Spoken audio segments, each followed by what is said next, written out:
Hello and welcome to Metal Vice, a podcast where we talk about all things music. Well, the things we care about. That's right, which is mainly metal music and live music. I'm one of the hosts, Brian, joined with the other host, Karen. Your host, the host, Karen. What are we talking about this time, Karen? We're talking about the Denver Decibel Metal and Beer Fest. Yes, I always get this name mixed up. I call it beer and metal, metal and beer. Anyway, it's Decibel Magazine's festival they put on. Yes. This is the second year they did it. They did it last year as well. I think that was the first year they did it, at least in Denver. They've done this a number of times, actually. And they also did one, I think, in Philly last year. I think so. And they've done one in LA in the past. I think they may have done something in Joliet at the Forge. I was looking back some time ago, and I think they did. But in any case, the second year they've done it, as the name says, it's a metal festival and a beer festival. If you know anything about Decibel Magazine, you kind of know what kind of music it's going to be. It's a lot of doom, black metal, death metal, a lot of what I guess I would consider non-mainstream metal. Yeah, I would agree with that. Yeah, stuff we'll get into. You're not going to hear it on the radio. Definitely not hear it on the radio. You'll be lucky to get some of these bands at festivals, at least the bigger festivals. Milwaukee Metal Fest had a lot of these bands, or a few of these bands. Yeah, 3 of them that were there this year. Were there last year? Exactly. No, 2. Sorry. Midnight and Khemmis were both at I was Milwaukee thinking Metal Mothers Fest. of Graves, but that was here in Chicago. And they're bringing more back next year. So it's like the Red Chord, I think, is going to be there next year. Yeah. Yep. So that's a festival where you're going to see this kind of shit, but not like a Danny Wimmer festival, I don't think. No, I don't think so. I don't know, because I don't really look at those other stages on Danny Wimmer festivals. I normally just look at like the headliners, kind of like whoever's headlining, to see if it's worth it, of what one you want to go to, basically. Yeah. Well, I mean, we haven't been to one yet. We haven't been to one, but I think those also get to buy the tickets before they even announce. Yeah. So. Like last year, this was at the Summit. We'll talk a little bit here about the venue in a second. But before we dive into that, prices. There were 2 types of tickets you can get. A beer and music ticket for both days. And I don't know if we said that. This is a 2-day festival. No, I don't think so. Over December 1st and 2nd this year. But yeah, a beer and metal festival ticket, which got you access to both days, plus the beer festival as well. That was $179 plus $27 in fees for that ticket. And then the non-beer ticket, just the music ticket, which you ended up getting because you don't drink, is the $79 for that, and then $18 in fees for that as well. Yeah, and I know you could buy like 1-day tickets also. You don't have to buy the whole weekend. Oh, yeah. Because like Saturday sold out and Friday didn't. So that's right. I remember that. Yeah. We always got the 2-day tickets. We didn't look at the 1-day. I forgot you could do that. I don't know how much it was per day, but I mean, I guess if you probably divide that by 2. Probably thereabouts. Yeah, roughly. Yeah. So about $40 for a single day ticket. And then. Which, I mean, there's 7 bands a day. So if you're just doing a metal ticket for $40, that's pretty good. That is really good. For 8 hours of music? Yeah. I mean. It's a good deal. Yeah, really good deal. Even for the beer ticket, it's not bad for a full weekend. So yeah, getting into that, I mean, where do we want to start? Let's start with the Summit. Let's start with the bands, maybe. Okay, yeah. Sure, well, no, let's start with the Summit. Yeah, let's start with the Summit because we'll break the bands over each day. Yeah. As you said, there's 7 bands a day. We'll talk about each band when we get to each day. But the Summit, yeah. What do you want to talk about there? It's in Denver. It's a small venue. Unfortunately, it's a Live Nation venue. I think we talked to somebody last year that Live Nation would kind of bottom out. But they were using that as like a positive thing. They viewed it as a positive. Well, the person we talked to did. Yeah. Yes. Yeah, like because they remodeled it, I guess, from what it used to be. Well, not really remodeled it. They like moved, or they like did something with the balcony.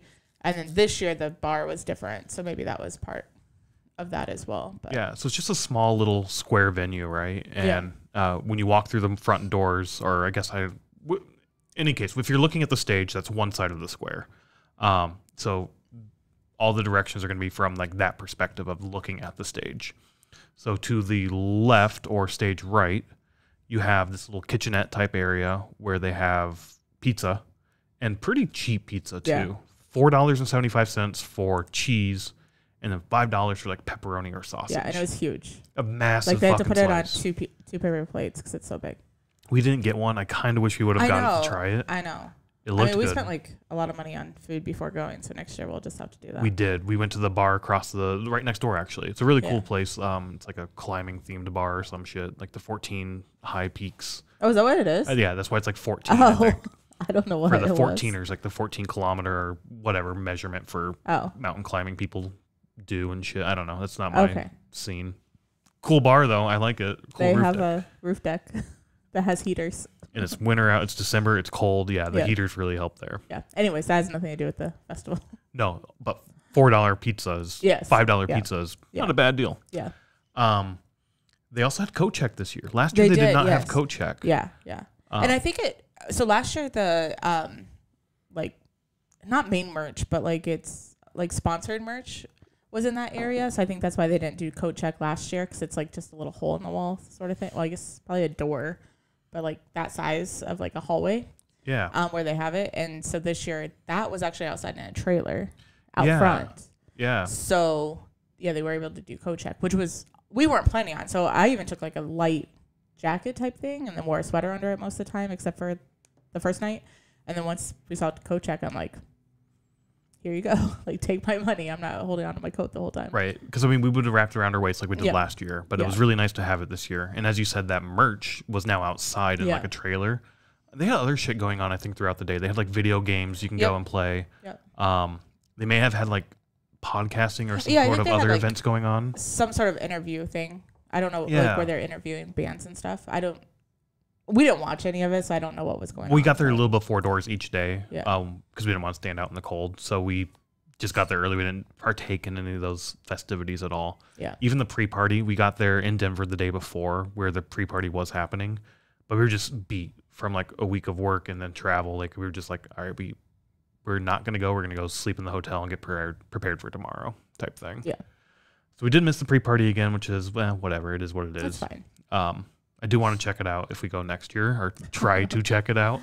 I don't know.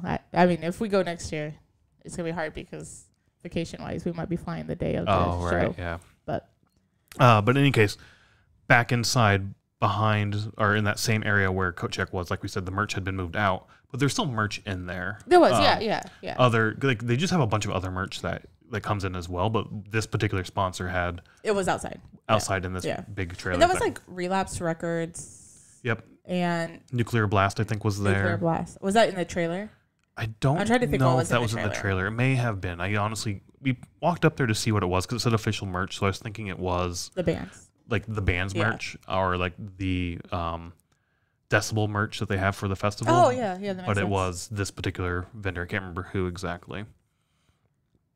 Nuclear Blast Records was listed as a sponsor. I'm assuming they were there. They were there last year. I'm pretty sure. I just don't know if they were inside or outside.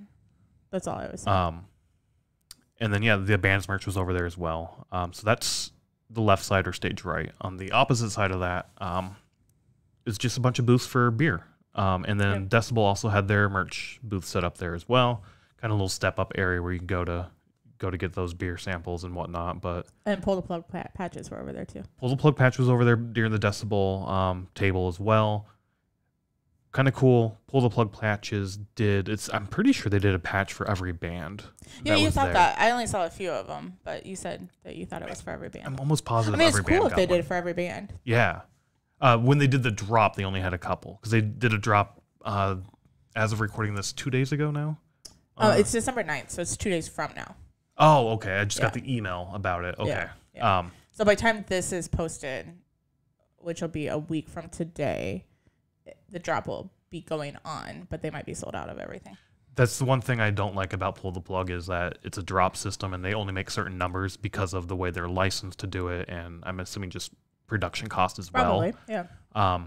Once they're sold out, and they're not likely to do them again, so you got to jump on this shit right away. Yeah. Which is why for a few of the bands we went to see here, I wanted to definitely get these patches while we can, because I could see them going and hard to get. Well, and you didn't know that they were going to do the drop online either. Also I assumed something because I doubt they were going to sell all of the patches. Yeah. But I didn't know what was going to happen. Unless the bands just got to sell them or something. Exactly, through their thing or carried on and whatnot. Yeah. Okay, so then behind the stage, or if you're looking at the stage to your back, is this giant, there's the sound booth, and then behind that is the bar. which is this giant, not giant, I said giant again, but it's pretty big. It's pretty big, but I mean, now it's against the wall, where before, or not before, but last year, we don't know when they remodeled because we've only been there last year and then this year, which was the same weekend, the first weekend of December. And like when we were there last year, there was like 2 booths there, like 2 U booths. Yeah, like against the wall facing the stage, so you can watch it from those booths in like these sort of big loungy sort of couchy like, type seats. Yeah, they were like U's or whatever. And now those were removed and the bar is like completely against the wall. So it is like a large bar that's like a horseshoe shape kind of. Yep. But it is against the wall. So then there's like walking room and everything. There is walking room. Which made it seem so much bigger. It did, yeah. You didn't like it because last year they put beer at the bar and this year they didn't have it. Yes, the bar last year was that square bar, not just the U-shaped or the horseshoe shaped. On one of the sides, the side facing the stage, was a bunch of beer samples there. That's where Three Floyds was. And it was so easy to get back there once it got pretty big, or not big, but pretty crowded, to fight through the crowd to get back there.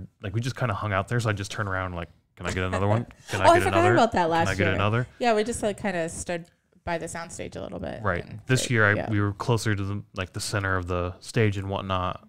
So getting back to people was like, all right, I got to fight through a few people, but whatever.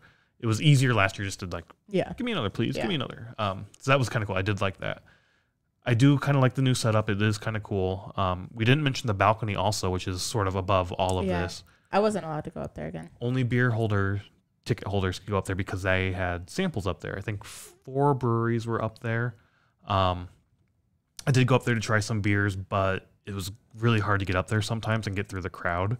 So I just sort of, at the beginning of the night when it wasn't as crowded, go up there, try those beers, and then say, fuck it, I'm done. I'm not going back up. Yeah, because there are tables along the railing that people sit at, and people just stand up there to watch the show as well. Yeah, the whole rail is sort of a table, and then like the high top chairs are sort of there. So you have all the chairs and the people standing around the chairs, and then behind that you have the samples where people are crowded up there. Yeah, once it's crowded, it's a bit of a pain to get up there and whatnot. Yeah. So last year I tried to go up and they were like, you need a certain bracelet or whatever. And I was like, okay, whatever. I'll just hang out down here. And this year I didn't even try. I was just like, whatever. I don't know if they were checking for bracelets this year or not. They were. Yeah. Oh. So yeah, that's sort of the setup of the summit. Yeah. Cool little venue. I do like this venue quite a bit. It sounds good. For a small venue, I like it a lot. So yeah, the sound is good. The stage is not massive, but it's not small. It's a decent sized stage. Yeah, for a small venue. Yeah. Yeah, I don't know. It's easy to get to and all that. Yeah, I like this venue. This year, like along stage left, there was a walkway. Like they had it taped off. Yes. Did they have that last year? I don't think so. I don't think so either, and I liked it. It reminded me of the boat where, where it's like this taped off area is a walkway. You cannot stand on this, and people would come by and like, all right, come on, scooch in a little. Have their little flashlights and be like, you need to scooch in or whatever. I personally liked it because I knew that if I needed to use the restroom in the middle or something, like I can just go through 10 people and then get in that walkway and I'm good, versus fighting through an entire crowd with the stairwell there too, which I remember last year was hard. Sometimes like I would walk under the stairwell around the trash cans and then through, because that's why I don't think last year they had the walkway. Stairwell to the balcony. Yeah. Sorry. And that's one thing we didn't mention also, that they've clearly been renovating this. They were renovating it before we got there last year. That's according to the people we were talking to. Yeah. Clearly renovated it between last year and this year with the bar being moved and everything. What I don't remember if it was there last year or not, but was there this year, was the drinking fountain. Oh, yeah. Yes. With like a newer drinking fountain that has like the sensor for like refilling your bottles and whatnot. Yeah. Second venue we've been to this year, probably more. I'm sure like Ford Field had it and shit, but possibly, yeah. But the Salt Shed has it, and this now has a pretty good drinking fountain. Yeah. And water is free. You just go ask the bartender for a glass, and they'll give you a glass and free water. They're also selling water, which I think is fine. I'm wondering if that's for every show that they'll just give you a free cup, or if it's because of the beer aspect to kind of keep people hydrated. And So I was going to bring that up when we start talking about the beer for sure, and we can jump into that right now. But I also wonder that too. I'm assuming it's free for every show. Otherwise, you wouldn't have it there. It should be free at every show you go to. We've talked about that before. Yeah. Yeah. You should have free water every show. Free, and not talking about going to the sink and filling up. Yeah, like in the bathroom. I've done that before to get water. I've done it. It's fine. It's drinking water, whatever. You can drink that shit. But you should have free water. Like the bars have the little gun thingies. Like one of those buttons is fucking water. Just boom, it's free. If somebody wants canned water or bottled water or flavored water, sell that shit. That's fine. You can sell water too, but water should be free at all fucking events. Just period. Like no question. And that was cool. They had free water. But I did ask the same question to myself of, is this because of the beer? Yeah. Like that they were giving out free cups. Basically. Yes. Yeah. Which, I mean, to be fair, like if you would buy a beer, I would have used your beer cup to get free water anyways. So. My can, because they gave out cans. They didn't put in cups. Oh, well, I'm just saying at a normal event. Oh, I see what you're saying. I would just use your beer cup. I got you. Get water. Sorry. But as you said, is it for the beer or not? I like going to beer festivals. I've been to a few. When you go to beer festivals, there's always a lot of water stations all over the place. One reason, obviously, stay hydrated because you're drinking a lot of fucking beer. You just take your little cup, give me a little pour, and you drink a lot of goddamn beer. You lose track, yeah. And it's easy to lose track, and make sure you're drinking water, folks. Like, if you're going to beer festivals, drink fucking water also. The best way to do that is if you want to rinse out your glass. You just got a stout, you want to go get an IPA type thing, right? You want to rinse it out so you have a cleanish glass. Go put some water in it, and people dump the water out into a little bucket, or they got a beer they didn't like, they'll dump that in that same bucket. Or you just drink your rinse water. And that's what I do. Like, just get it, rinse it out, and drink it. Drink a few glasses of water right there, go get another couple pours or type thing. So yeah, I wasn't sure if the water was only there for that. Obviously not only there for it. Yeah, the water fountain's going to be there. But what I meant is like if you get a glass. Like if you can just go to the bar and be like, can I have a glass for water? Right. But yeah, in any case, free water is awesome at a venue, regardless of what the reason is. If it's because there's a beer event going on, which that was the only place there was a water station. It wasn't throughout the place. Yeah, that's true. Which is kind of weird. I would expect more water stations, as I said, for a beer festival, but you know, that does take up a little bit of room, and people know that like that's where the water is. And there was lines throughout the night of people getting water from there. So definitely for beer festivals have water. For concerts it should be required, but it's not by law, so whatever. We should change the law. That'd be nice. Getting into the beer festival, I guess, aspect of this little event.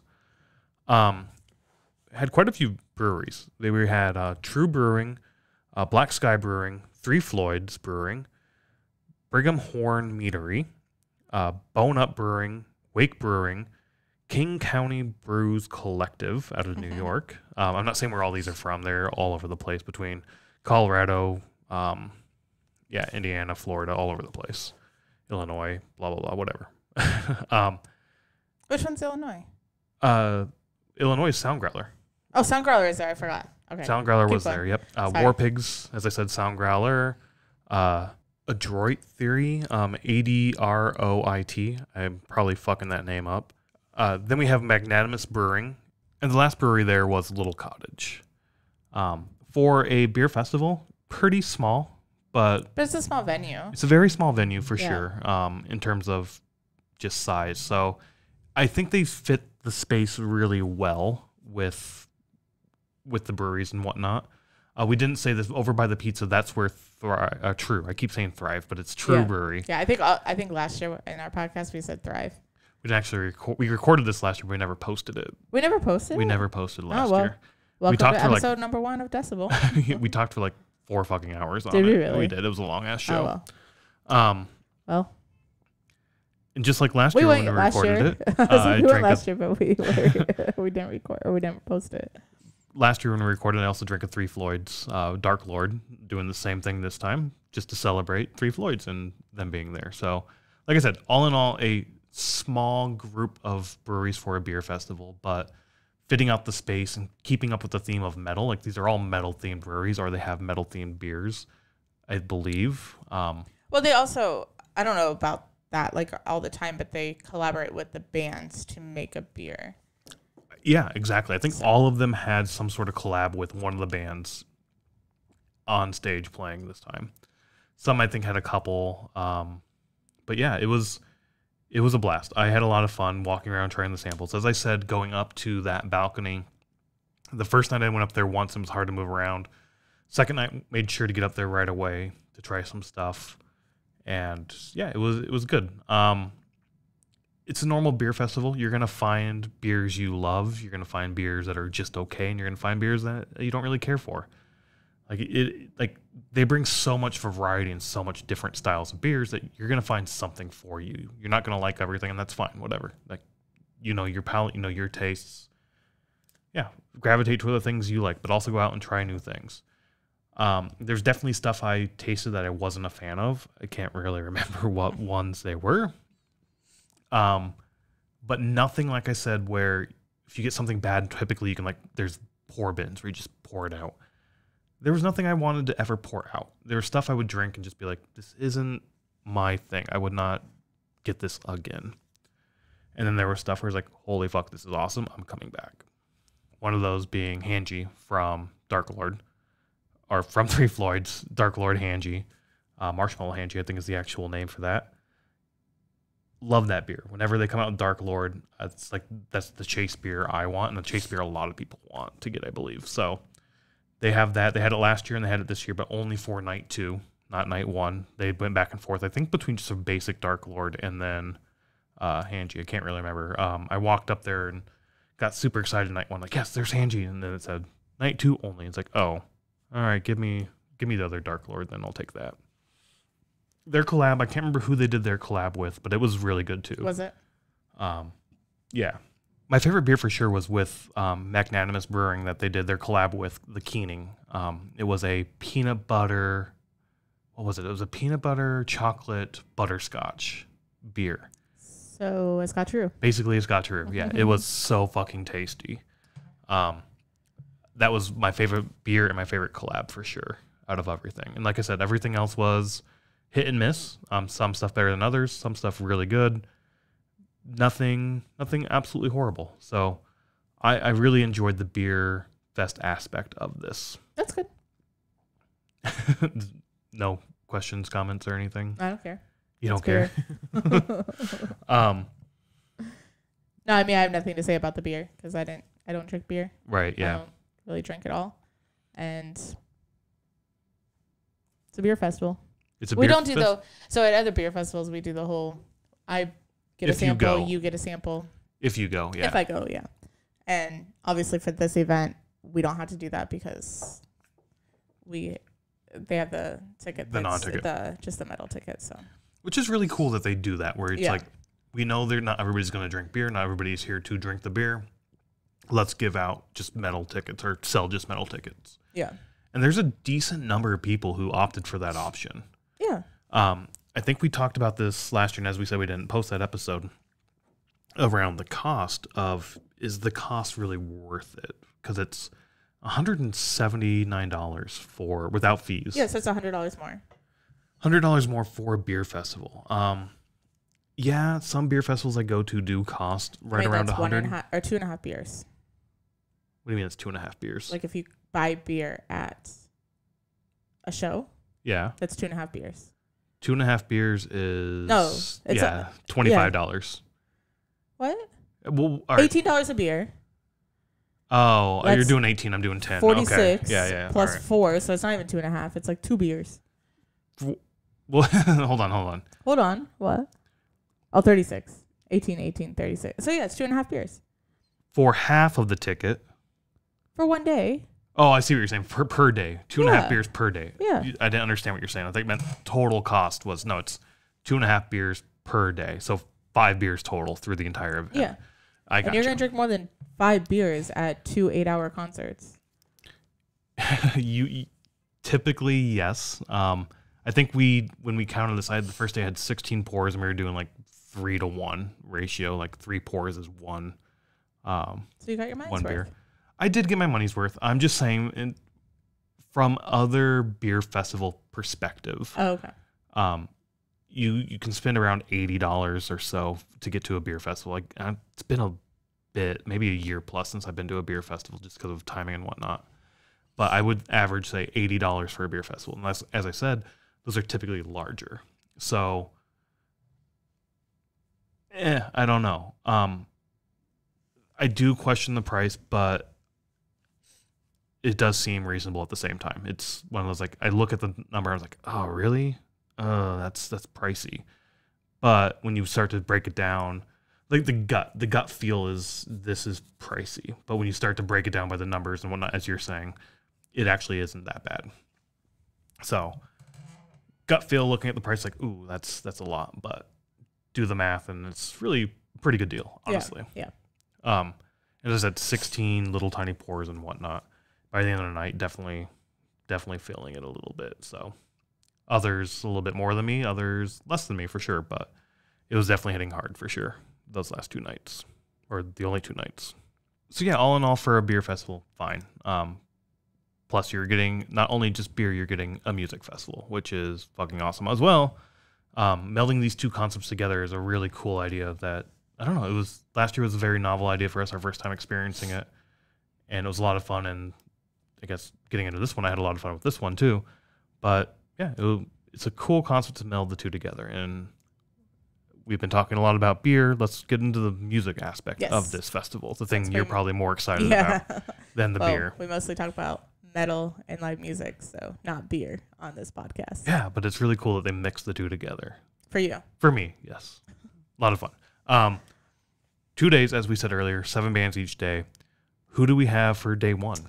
So it started with the Munsons, and then followed by Phobocosm, Morbicon, Ken Mode, The Red Chord, Cephalic Carnage, and then headlining the night was Khemmis from Denver. From Denver, yeah. So there was a couple that night from Denver. I can't remember everybody that was I can't remember everybody as well. Yeah. But that's the same thing that was last year, too. A lot of bands came out of Denver last year to be there. And it made me realize that Denver apparently has a really good doom metal and black metal scene going on. Yeah. Really fucking cool. Good bands all around. Very good bands, yeah. Starting with the Munsons, I guess. Let's just start at the bottom and work our way up to the top of the bill. Mm-hmm. I know you were taking quite a bit of notes for this. I tried to take a couple notes so that we had something to talk about. I was trying to rely on memory, and as I said, by the end of the night, I was feeling a little fuzzy. So I did not. I was going to look up like the actual, like, are they classified as doom? Are they classified as death? You know, like, or like progressive? You know, that sort of thing. I didn't do that. So if I remember right, this definitely came off very doomy. Yes. Yeah. This. The Munsons is a 3-person doom metal is what I put. And then, which I don't know if they're classified as doom metal. Yeah. But then I did make note that the second song that they played, which we didn't look up the set list for festivals, we normally don't look up set lists. We don't look up set lists, but we will add the songs to our Spotify set list. Yes, on our playlist. I did add a few. The thing that we found last year with this particular festival, and even just festivals in general, especially lower in the bill. On the bill, that the set lists aren't always posted that well. But because we use Setlist FM, which is a crowdsourced website to find the set list. So if people don't post it, we don't know. Right, and there were quite a bit actually. We did put some Munsons in there. I think we put a little bit of everybody, honestly, on there from day 1. Day 2, not as much. Which is a little disappointing. I think I like day 2 a little better than day 1, just getting into it. But yeah, we do have a few of their songs on our set list too. Yeah. So I don't know what the second song was, but I did make a note that it sounded more progressive than doom. I don't know if you remember that or not, since that was 14 bands ago. Yeah. But then also I made note that on the third song that they played, so the vocalist was the guitarist for every song except for this third song. The bassist was actually the vocalist. I actually remember that now that you bring that up. I do remember that they switched in that one spot. Yeah, just for that one song. So. And there's some bands where there's not like a lead singer. It changes all the time. Yeah. who the fuck am I thinking of? Mastodon is Mastodon, very good like that. It's jumping between the guitars, it's jumping between the drummer, like it's all over the place who's singing what song. Yeah. It's a really cool sort of thing. Like it's whatever vibe fits this particular song and voice fits this song. We said this before, like the vocalist is an instrument as well. Right. And vocals that don't fit the music could really throw off the music as a whole. So it's really cool that bands are doing this where it's like, I think you might be better for this part. I honestly don't know the conversation they had to determine who's singing what song. Yeah, who knows? Maybe he wrote the song and it's like, all right, I'm going to sing my song. So I don't know. Yeah, who knows? But that's all I had for the Munsons. I don't know if you had anything to comment on them. I really liked it. I remember liking it. I did too, yeah. It's hard to remember back. You know, it's been about a week, and then also it's for the first band that we saw that night. So it was the first band we saw the night. Like I said, it came off Doomy, and I remember from last year, that wasn't my first exposure to doom metal by any means, but it was my first over and over and over exposure to doom. Right. Yeah, I was gonna say that too. Is last year we were kind of surprised about what the lineup was, like how it was like doom after doom after doom. And then there was some black metal in there and death metal as well. Yeah. But with last year's show, I really gravitated toward the doom metal. Like, oh, we really fucking like this. Yeah. So when they came on, it's doomy. It's like, fuck, this is gonna be awesome. Yeah. Yeah. So then with Phobicosm, sorry, probably say it wrong, but I didn't have much for them. But I did just say that each of their songs flowed really well together, and they didn't really like stop in between their songs. But the flow was very, very good of all their songs. And they're another doom sounding band. I liked the music for them. I did feel like their stage performance was kind of boring. They just sort of like stood there and played. Yeah. One of the guitar players was fucking going pretty hard with the songs and whatnot. The other one was from time to time as well. But for the most part, it was sort of just, we're up here doing our thing. I did find the live aspect of it a little boring at times. But I did really enjoy the music. It was a lot of fun. I don't know if they're a newish band. Maybe they're not touring that often. Possibly. Maybe they're just trying to find their, I don't know. I don't know what it was, but just, yeah, I get what you're saying, but I think it's also just an aspect of music. Like you might have really, really good music, but then you're not your stage presence doesn't come off that well. Yeah. When I think of that, I go back to watching Lollapalooza on TV last year. A couple of years ago, yeah. Or was it 2 years? No, it was just last year. Not the year we're in, not 2022. Oh, it was 2022. Yeah. You're right. So not the one that was this year, but last year, yeah.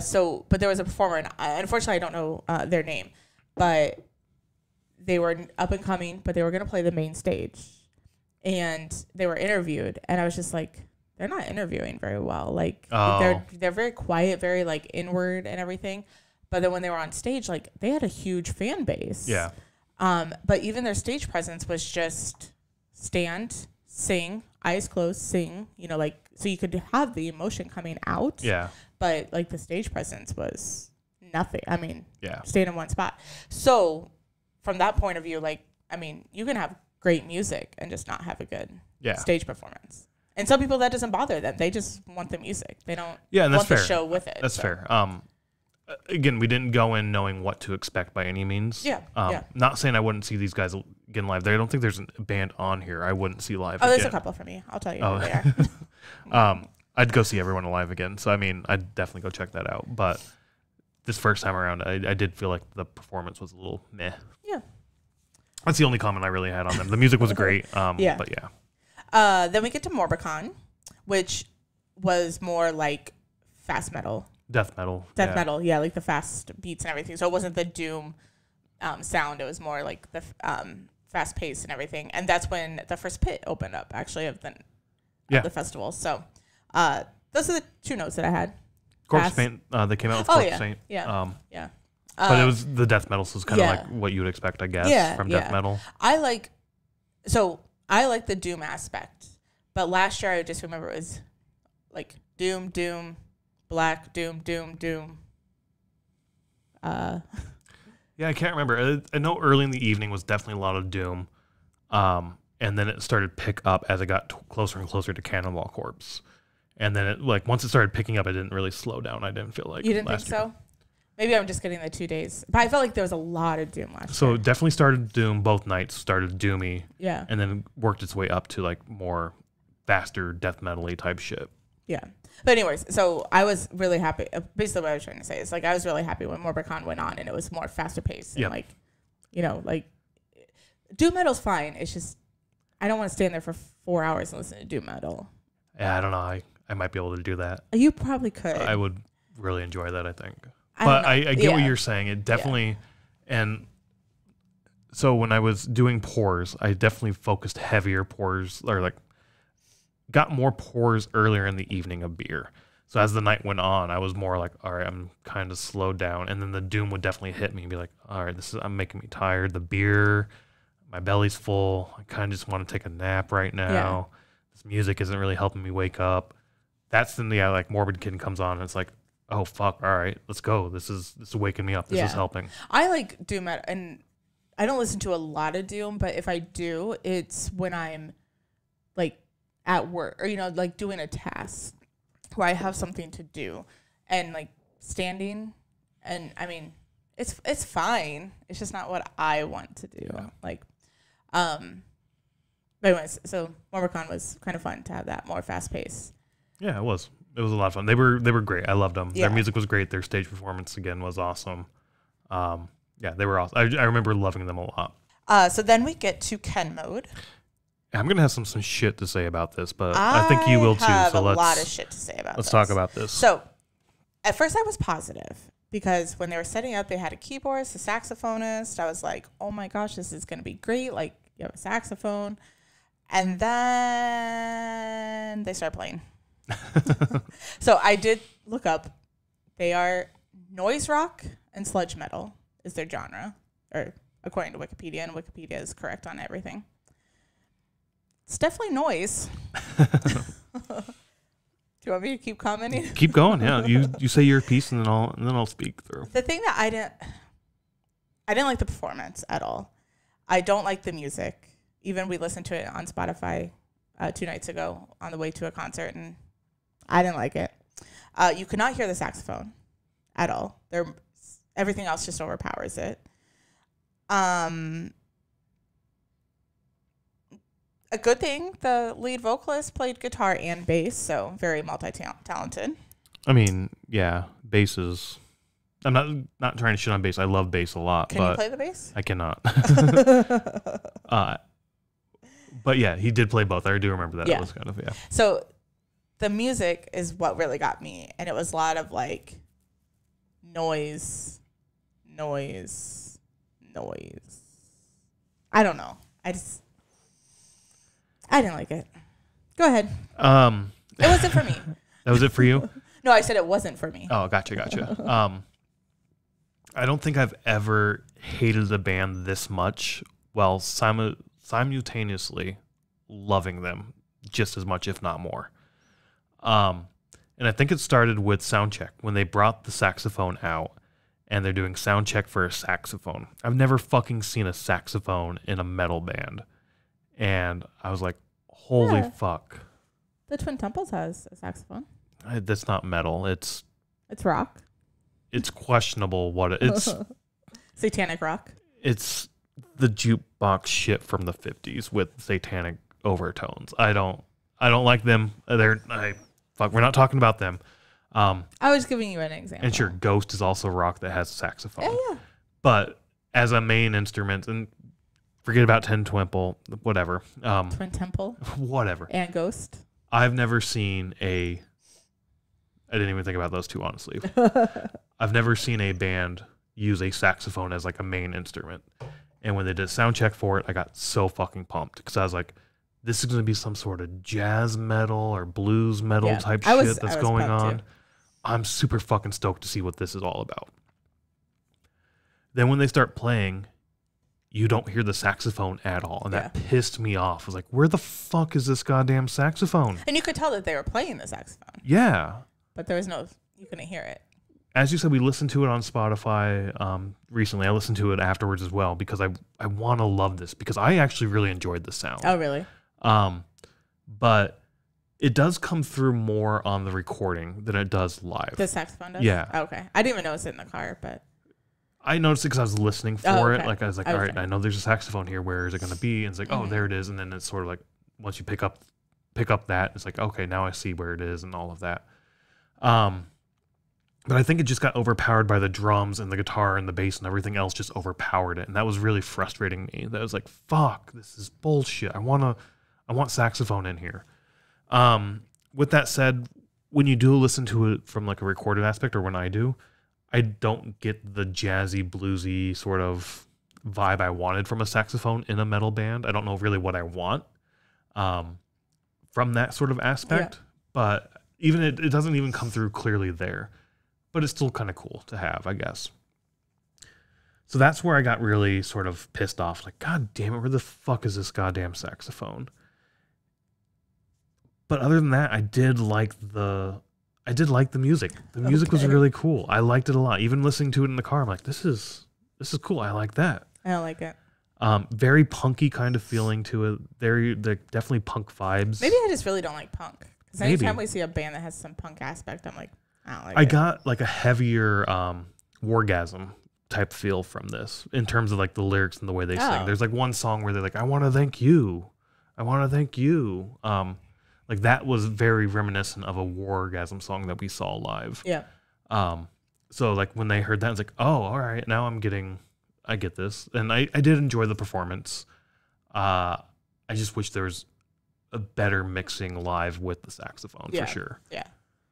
But they did have a microphone on the saxophone, so they did. I just don't know, like, you didn't hear it, the tone of a saxophone just doesn't come over that well when there's guitar blaring.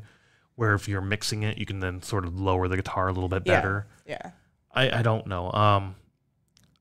I really, really wanted to love these guys when they were playing, but I was pissed that I couldn't hear the saxophone, and that sort of ruined it for me. Not ruined it, but it made me not like it as much. Yeah. You didn't like the live performance as much. And maybe it's just an off night. Maybe you see them again and the sound mixing's a little better, a little different. That's true. Like, because it could be just like a different, which the sound in the venue is amazing. So even last year it was absolutely fine. So I don't think it's really a venue aspect, but I mean, it could just be something's off or something. I don't know what it is. Like, for me, definitely want to see it again to just like. Oh, I'm not seeing them again. You'll go with me.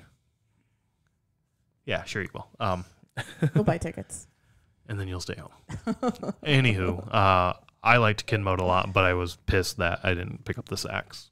And maybe like my headphones, like keeping my earplugs in or something, like maybe that helped. I don't know, but no, I couldn't. Even you didn't hear it. I didn't hear the sax. And I don't wear headphones or earplugs. So yeah, I don't know. So whatever. I liked it a lot. I'll see him again for sure. Yeah, one of us will. Sure. So then we get to the red chord. They were fun. They came out in bathrobes. Yeah, that was fun. That was funny. And then they said that they had retired and Decibel brought them back. And I also heard some people before they played like, I can't believe these guys are back. They they haven't been around for a while. They started in like 95, Something like that. They did say that Decibel brought them back last year. Yeah. So were they in like Philly or something? They must have been Philly because they were not at the Denver one. Yeah. So it must have been the Philly show. None of these are repeats from last year at the Denver one. There weren't, which is really cool that there were no repeats from the previous year. Yeah. There were definitely some bands I would like to see again from last year, but it's cool they're not doing it, and it makes me wonder, like, maybe next year there won't be repeats from this year, but maybe a couple from the first year. Yeah. So really cool that they're doing that. Also, a lot of the bands are newer or younger. At least they feel newer or younger. So, well, definitely not the red chord. They've been around for 30 years. Like Mother Graves on Day 2, the Keening, Kin Mode. I don't know how long they've been around. Yeah, that's true. And probably like the Munsons, Astro Tomb. Those might be some newer bands as well. So really cool that like. I'm just saying that because the guys looked really young in both of those bands. Yeah. So, but this is a good way to like promote like new upcoming music, which is really fucking cool to do. Yeah. Anyway, back to Red Chord. Yeah, Red Chord. I love their music. And I actually, when we were in the car listening to them, I was like, oh yeah, like this is the Red Chord. I like them a lot. And but then the only other note that I had was like at the last song, the vocalist came down and like sang on the rail, and like guys, I missed that. Yeah, you did. You like walked away to get beer or something, and like people were. I mean, because the pit was going, and then like people were like throwing themselves over the crowd, like crowd surfing kind of, but like to fist bump the vocalist. It was really cool. You really missed a really good little scene. Moment there. Yeah, little scene that was happening. So. And the crowd hadn't been that way, like, at all during the night. Like, there was, like, movement and stuff, but not, like... A few pits here and there, but not like that I'm excited. Throw myself on top of you to fist bump the vocalist. So it was really... I mean, I really, really enjoyed their music. Probably... I mean, I'm not going to count Khemmis, but between Morbicon and the Red Chord, probably my two favorite for the night. I'm only not counting Khemmis because... we've seen Khemmis multiple times, and I like their music. So yeah, I mean, even counting Khemmis definitely jumping ahead #1 for me. And then maybe the same boat you're in, Red Chord and Morbidcon for sure. Morbidcon, sorry. That's okay. Morbidcon for sure, definitely right up there toward the top. It was an awesome set. Coming off of Kin Mode and the disappointment of the lack of sax on that, and just coming out and crushing it, like. Killing the set. It was phenomenal. I loved it. Yeah. I'm really excited to see them again, which we're going to have an opportunity to later next they'll be year. at Milwaukee Metal Fest. So if you don't have your tickets for that, definitely buy them. Which is going to be awesome. Like, we don't know half the fucking bands on that bill either, no. Which was the same as last year. Well, I know a lot more this year than I did last year. Yeah. But we've also seen a lot more shows, and also I've been really, really digging into music a lot more and not just sticking to 3 bands. But also like going in blind and not knowing all the bands and just like, let's go check out these guys. We've never heard of them. And like, holy fuck, they're awesome. And honestly, I mean, this is about Milwaukee Metal Fest, but like knowing that the Red Chord's there, depending on how the stages are and everything, like maybe go see a couple songs for them, but then go check out a band that we've never heard just because we've already seen them. I mean, even though they were really fucking awesome. We'll have to see. But, I do like finding one band and sticking with their entire set. I do too. Because then you get the whole feel and aspect of everything. But in terms of the Beer and Metal Fest, again, I said beer and metal. I reverse those around. You can see my priority. In any case, the Metal and Beer Fest, it's only one stage. Yes. So you don't have that dilemma of what one you're going to go see, what you're going to check out. But they turn the stage around very quickly. So fucking quick. The night started at 5:30 and it ends at 12:30. Yeah. For 7 bands. That's pretty quick turnaround. Yeah. And like the turnaround, I mean, between the sets are like 15 minutes maybe. Yeah, not long at all. For most of them. Yeah. So it goes really, really quick. Anything else then for Red Chord before moving on? No, I'm excited to see them in May next year. Same. Yeah. And if they tour again, people were talking like they're hoping that they do an actual tour, that they're coming back, that they're touring. And if they do that, I would definitely go see them. That'd be a lot of fun to see them at their own like headlining type show. Yeah. Even though at this point they were probably close to having a headline. What do they have? Like, I can't read the time, but like, did they have like a 50-minute set? They did have a 50-minute set, yeah. Because so they start with like 30 minutes, 30 minutes, 30 minutes, and then it's like 40 minutes, 50 minutes, 50 minutes, and then an hour and 15, I think, if I remember right. Hour 10, yeah. Hour and 10, okay. For Khemmis, yeah. So, I mean, they get pretty long sets as the top of the bill, but... 50 minutes was a good length for a set. I mean, all the sets were fine. They were definitely shorter sets. We'll talk about that, I think, with Mother of Grace. Their set was pretty short. It was really short, yeah. But... the sets are short, but then it's this festival. It's how it works. It is. Closer to the bottom of the bill, you have a shorter set. Yeah. But you go out and you give it all your all, and everybody gave a fucking killer performance. Yeah. Then we get to Cephalic Carnage. What did I write down for them? Oh, they had the laser going. And so, like, at the beginning of the night, I saw the laser. Like, they were, like, testing it and stuff. And I was like, oh, that's interesting. Like, don't really think about lasers with... metal music. In my mind, I don't think of it. I mean, I do, because of Mastodon, for sure. Oh, that's true. Mastodon, Tool are definitely big into the I'm laser. Not into Tool, but yeah, Mastodon definitely has lasers. This band is fucking weird as shit. Yeah. The imagery is all trippy and weird. It is. I couldn't get into them, and I don't know why. Oh, I got into them for sure. Okay. Fucking heavily into them because of the imagery and all the trippiness. And I was like, this would be fucking cool to be high and just kind of kick back and relax. Well, that's true. I don't know. We're like, just there's like a a bunch of anime shit going on, and then like this like a little warp thing that comes around, and tweaks it all up, like, and it like goes around in circles. Then lasers that would come and form their name. Like a pot leaf. A pot leaf would pop up. I dug the music. The music was super fucking cool. I liked the music. Did not. We're opposite on that then. I could not get into the music. Like one of the songs was like 40 seconds long. All right, yeah, they definitely have that like napalm death, like, yeah, type bullshit, right? Yeah. But some of them are super fucking long too. Yeah.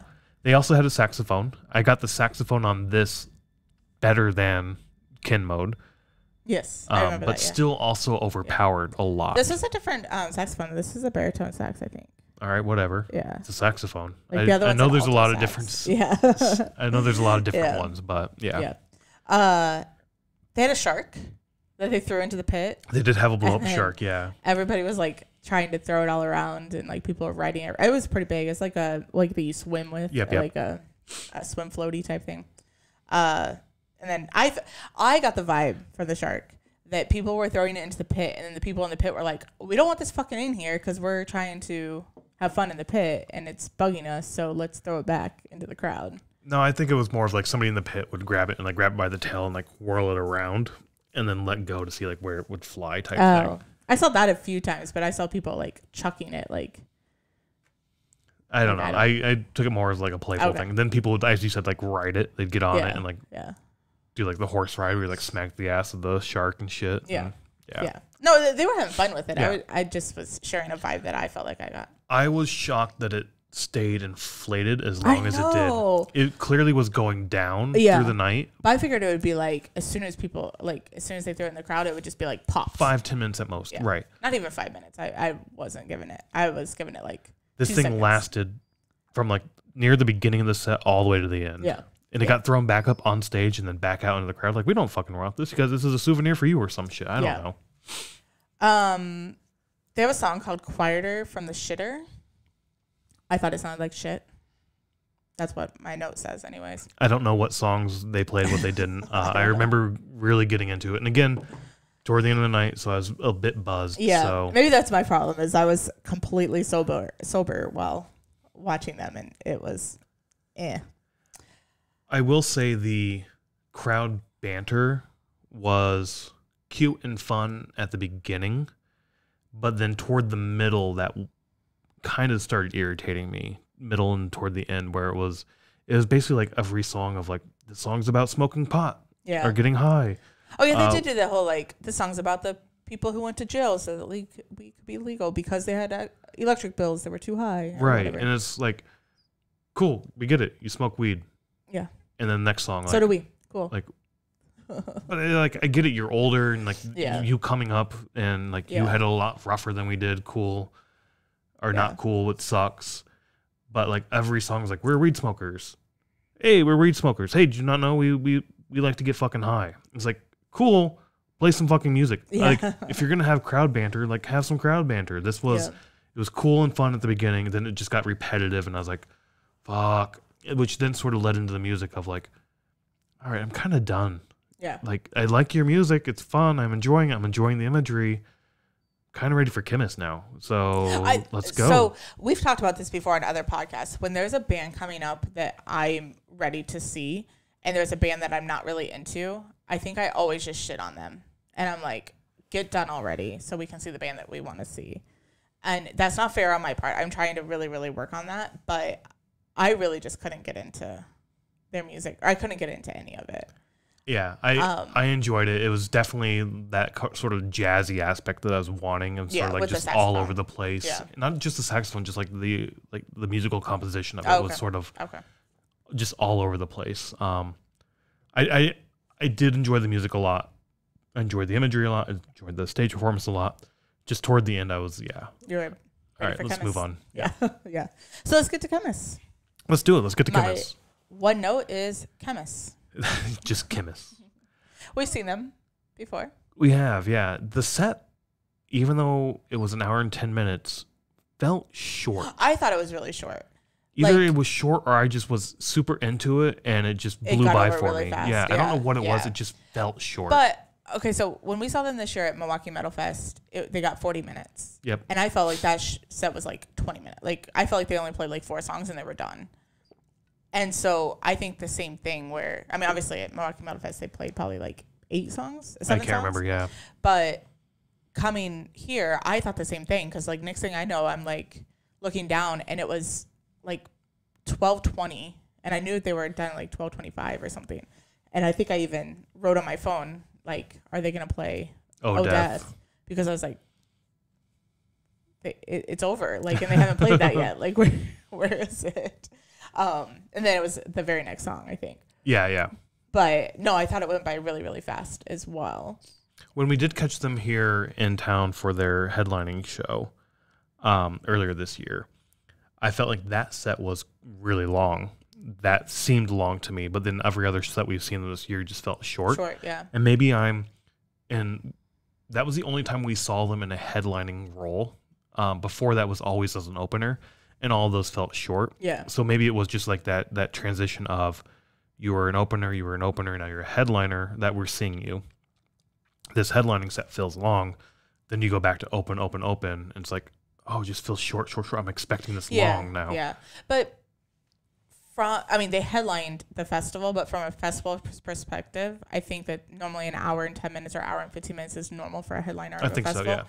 So I've had that same feeling of like, this should be longer for the bands that I've seen that are headlining, such as like when Slipknot played Riot Fest. I think they only got an hour. Yeah, it was quick. Godsmack at Hogfest, that was really fast. Disturbed this year was really fast. So, I mean, it's like when you're expecting an hour and a half, hour and 40 minutes, hour and 45. You get like an hour 10. Yeah, it goes fast. Yeah, for sure. But, I mean, they didn't do much crowd banter. They had some comments and stuff. I mean, it's their home show, so yeah, it's like... Yeah. I think one of them was, we love coming here. We haven't played here forever. Sorry about that. Let's keep playing. Another one was, we feel like we play this every time we're in Denver, and you know what? We don't give a shit. We love this song. It means a lot to us, so we're playing it again. Yeah. And that might be the only song we added to our playlist this time around. What, the one that they play in Denver, but not at their other shows? Maybe, yeah. But yeah, I mean, it was fantastic. It was Khemmis. So I feel like whenever we like a band, it's just like we enjoy it. What? No, just saying, yeah. Oh, okay. As you said, they ended with A Conversation with Death. Super excited. One of my favorite songs of theirs. I think it was like one of my... it's not O Death? No, it's not. A Conversation with Death. Oh, okay. I'm going to be honest. I don't look up Khemmis to listen to, but you listen to it a lot. And every time you do, I normally, like, if I'm listening to something, I'll like turn it down or even sometimes turn it off just so that I can listen to Khemmis. So that song is definitely in my top 5 Spotify songs this year. Oh, was it? I think it's the 5th one, possibly. Another Khemmis song beat that song out, I think, really? Which was In the Pines, which I was really fucking hoping they would play, and they didn't. So that was a little disappointing for me. That's my only like disappointment thing of like, I really want you to play this. I really want you to play this. I don't think they're going to, but I'd be fucking please play this. Yeah. And they didn't. But I totally forgot that before the show even started, we got merch that night. Oh yeah, we did. And when we saw them here at Reggie's, they had posters, but it was just for like VIP packages, so we didn't get a poster. But they were selling that tour poster this night, so we got one of those. And then we also got the Pull the Plug patch. But yeah, standing at the merch table was Phil, the vocalist from Khemmis. Yeah, that was really cool. Which was interesting to see because generally, I mean, some bands often work their own merch, but generally, like a headlining band or whatever has people for that. Yeah, I mean, he was there helping out. I think just sort of hanging out. Especially it was like we got there right when the doors opened. Yeah. It was really cool. As you said, the poster. We'll do a 666 on that when we get it framed in 20 years. But there is this sort of white rectangle thing at the bottom, which we think was for the band to sign. Right. Because as you said, it was like a VIP purchase you would get, and you'd get the band probably to sign it. It looks really weird with just this sort of white rectangle. We're getting it framed. It's just the white rectangle without any signatures by any means. But could have probably asked him like, hey, can we get a signature? But fuck it, whatever. Yeah. I'm fine. Just he gave a tip on our little purchase, and guy's like, oh, thanks for your support. And even he's like, thanks for the support. And it's like, fuck yeah. Thank you guys for playing, making music. Like, this is fucking awesome. Thank you. Yeah. So we didn't say that, but I just said. We need to get so much better at that. I think he said like, see you around or something. I did say see you around. Like maybe not like see you around and just like, of course you're going to see me around. I'm going to be playing on the fucking stage, idiot. We're bad at like our interactions. Khemmis. It was a Khemmis set. I was not disappointed. I was really hoping they'd play In the Pines. They didn't. I knew that. I kind of knew they weren't going to, but someday I'll hear that song live. Someday. That and Rainbow in the Dark. Their cover of that. That would be fucking awesome. Well, maybe they'll come back to Chicago and play those 2 songs for you. That would be sick. Anyways, let's get to night 2. Or did you have something else to say? No, I was just going to say that was day 1. Oh, okay. Awesome time. Great bands all around. Some highs, some lows. But all of these bands I enjoyed. Even the little things I'm like bitching about of like, I don't think it was kind of boring to watch. Kind of pissed I couldn't hear the sax. Whatever. It was great. I enjoyed all the bands. Yeah. So from last year to this year, I enjoyed this year better, I think. So far, I would say the same thing. 1. Yep. A good mix of music this year versus last year where like I thought that it was more like what I was saying earlier, doom, doom, doom, doom, doom, and then like black metal, and then see, I don't feel like and that could be fine. That could be fine. That's just what I'm remembering. And and I'm just saying, to me, it was the opposite of you got doom heavy at the beginning and then death and black at the end. Yeah, that's fine. Anyways, so night 2. Night 2, 7 more bands. The one difference with night 2 versus night 1 is it started an hour earlier. Yeah. But then it got over an hour earlier. Imagine that. It's funny how that works. So with the time difference, it was nicer on my part. So Friday night started doors at 5. Saturday night doors at 4. Yep. Still kind of early for like a show, but it's a festival. So when you have 7 bands, you have to start early yep. or go until 2 a.m. So there's night 2 started with Astral Tomb, Mother of Graves, The Keening, Crips, Primitive Man, Midnight, and then headlining was Agalloch. Yeah, that's how you pronounce it. Sure. Sorry, I heard somebody say it. Oh, really? Like, yeah, I think it's Agalloch. I had no clue how to pronounce this name. So, yeah. So, starting with Astro Tomb, not headlining the night, opening the night. Again, a 3-person band, but they only had 2 guitars and a drum. They did not have a bass. I did notice that. Yeah. No bass. Yeah. At first, I was like, where's the bass? Yeah, but then I like the bass in music. I do too. I really like the bass. I do too. Especially in the last year and a half that we've seen a lot of shows, I love picking up the bass, and then I'll watch the bass player like play and stuff.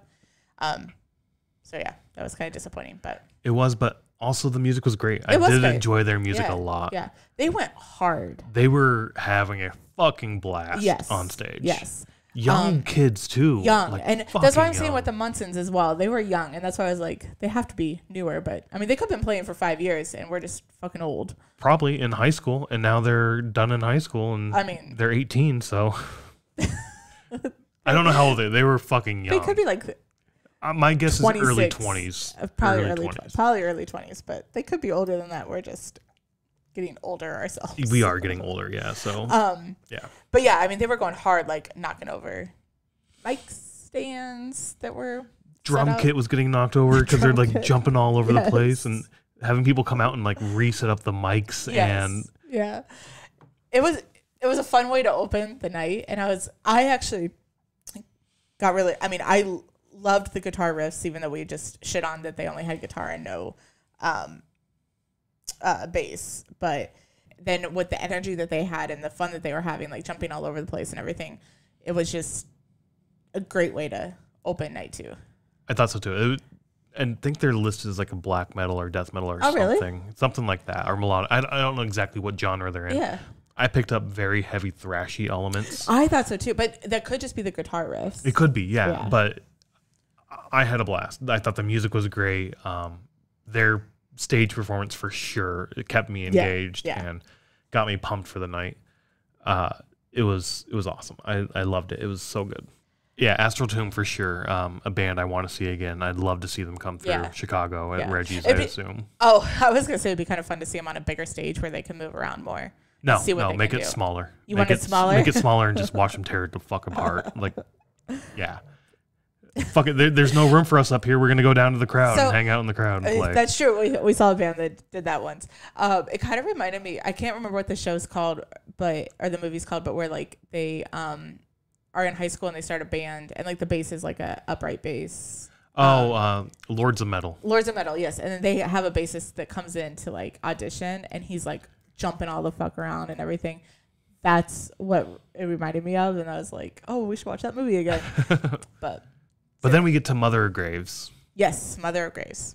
So going into this festival, definitely excited for Khemmis. A little bit more so for Mother of Graves.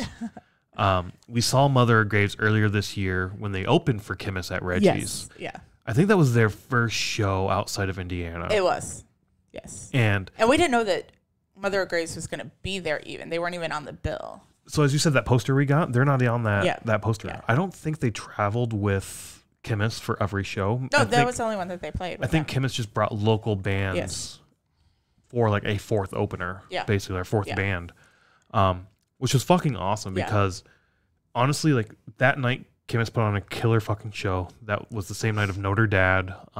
Yes. But Mother of Graves that night was the big takeaway for me of like, me too. Holy fuck, these guys are awesome. I didn't know what to expect. I wasn't expecting them to begin with. And when they came on, just their sound was so fucking good. Yeah. They start off with like keyboard and then just doom vocals and it just flows. Like they are definitely a band where if you want to talk about the vocals mixing well with the musical instruments, they are prime example.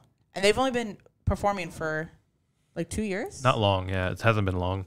Maybe 4 years now because I think 2019.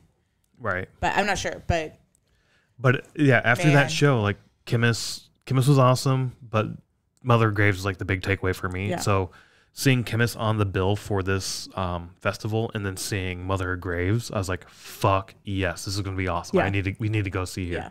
And it was questionable if we were even going to go to the show because you were supposed to be traveling for work. I was, yeah. And that got pushed back, so we were able to actually be able to travel for this and go to it. Earlier in the year, like we messaged Mother of Graves for a merch incident that happened, not on our part, but like we just got extra merch that we didn't order. Yeah.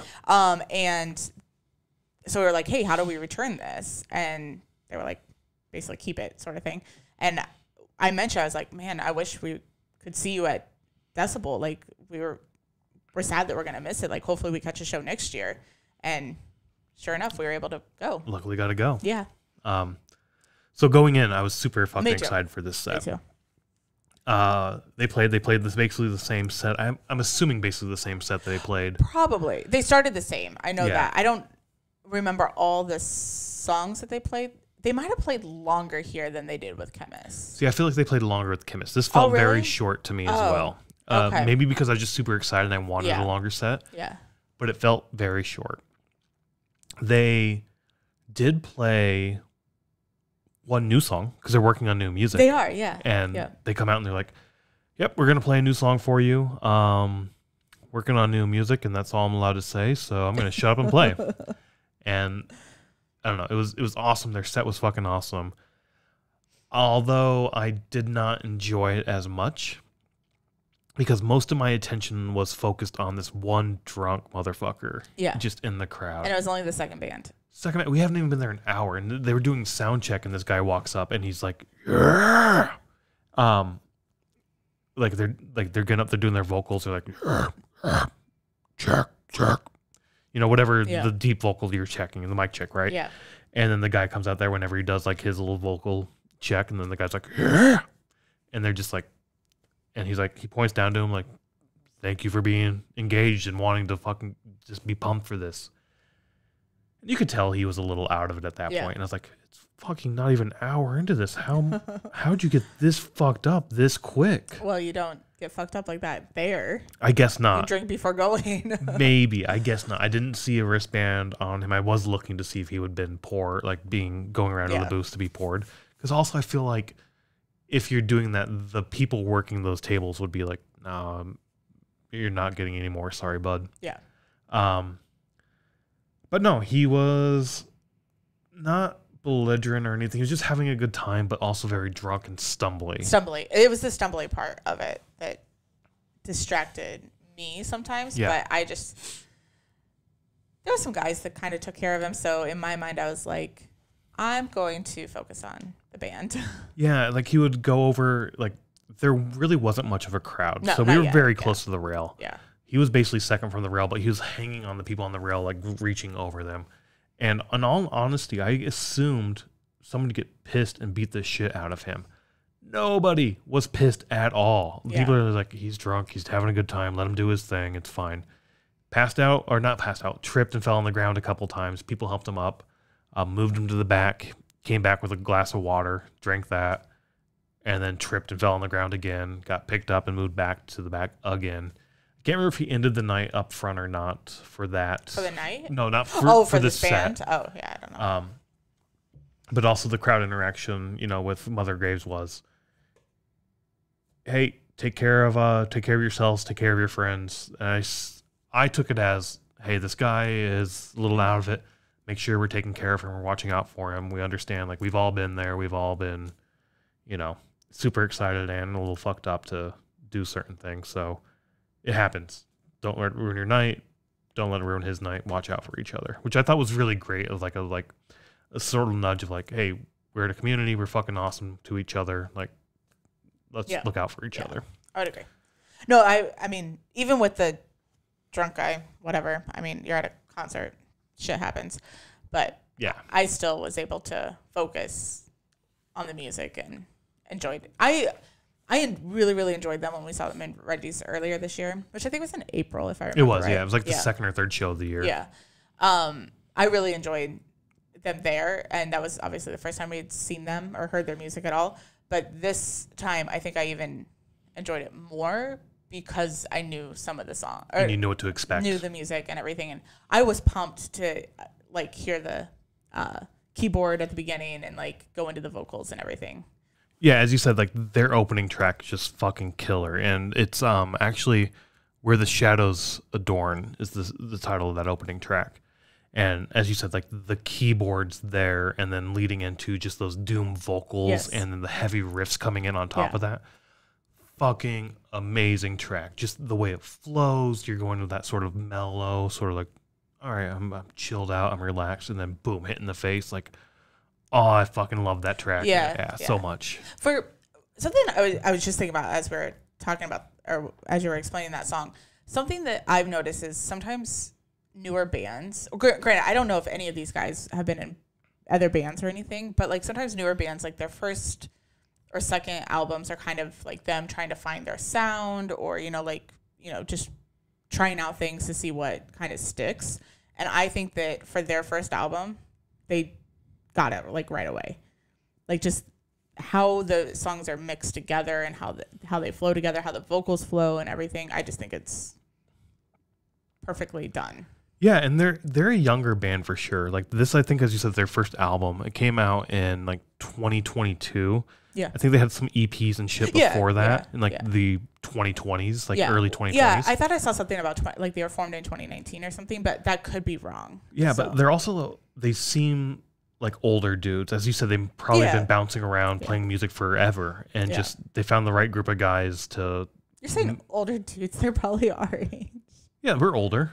Okay. Yeah, like we're old. They're not Astral Tomb. Like they're not straight out of high school. 18-year-old kids here, like balls of fucking energy jumping all over the place. Yes. Like basically, if Red Bull was a person, that's the energy you would get. Like that bullshit. Yeah. Like. No, they seem like older guys. They have gray in their hair. You can see it from the fucking crowd. I don't have gray hair. Sure. Anywho, Mother Graves, one of the main reasons I wanted to go there. Yes. they didn't disappoint. I let myself get distracted by other ongoings, but that's live music. You're going to get distracted potentially.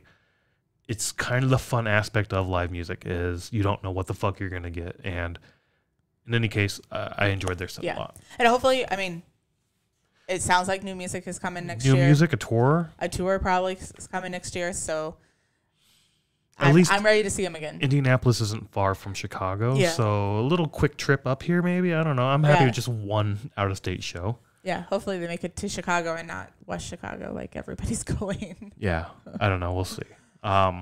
Anyway, awesome fucking band. I love these guys. I love their music. And I can't wait to see them again. A big draw for us to come to this festival for sure. To be fair, even if they weren't there and Khemmis wasn't there, we'd still fucking show up for this. We would have went. Yeah. After last year's experience and just loving it. Yeah. Not knowing any of the bands. And it's in Denver. Yeah. I mean, who doesn't like going to Denver? So I don't know. Denver in winter though.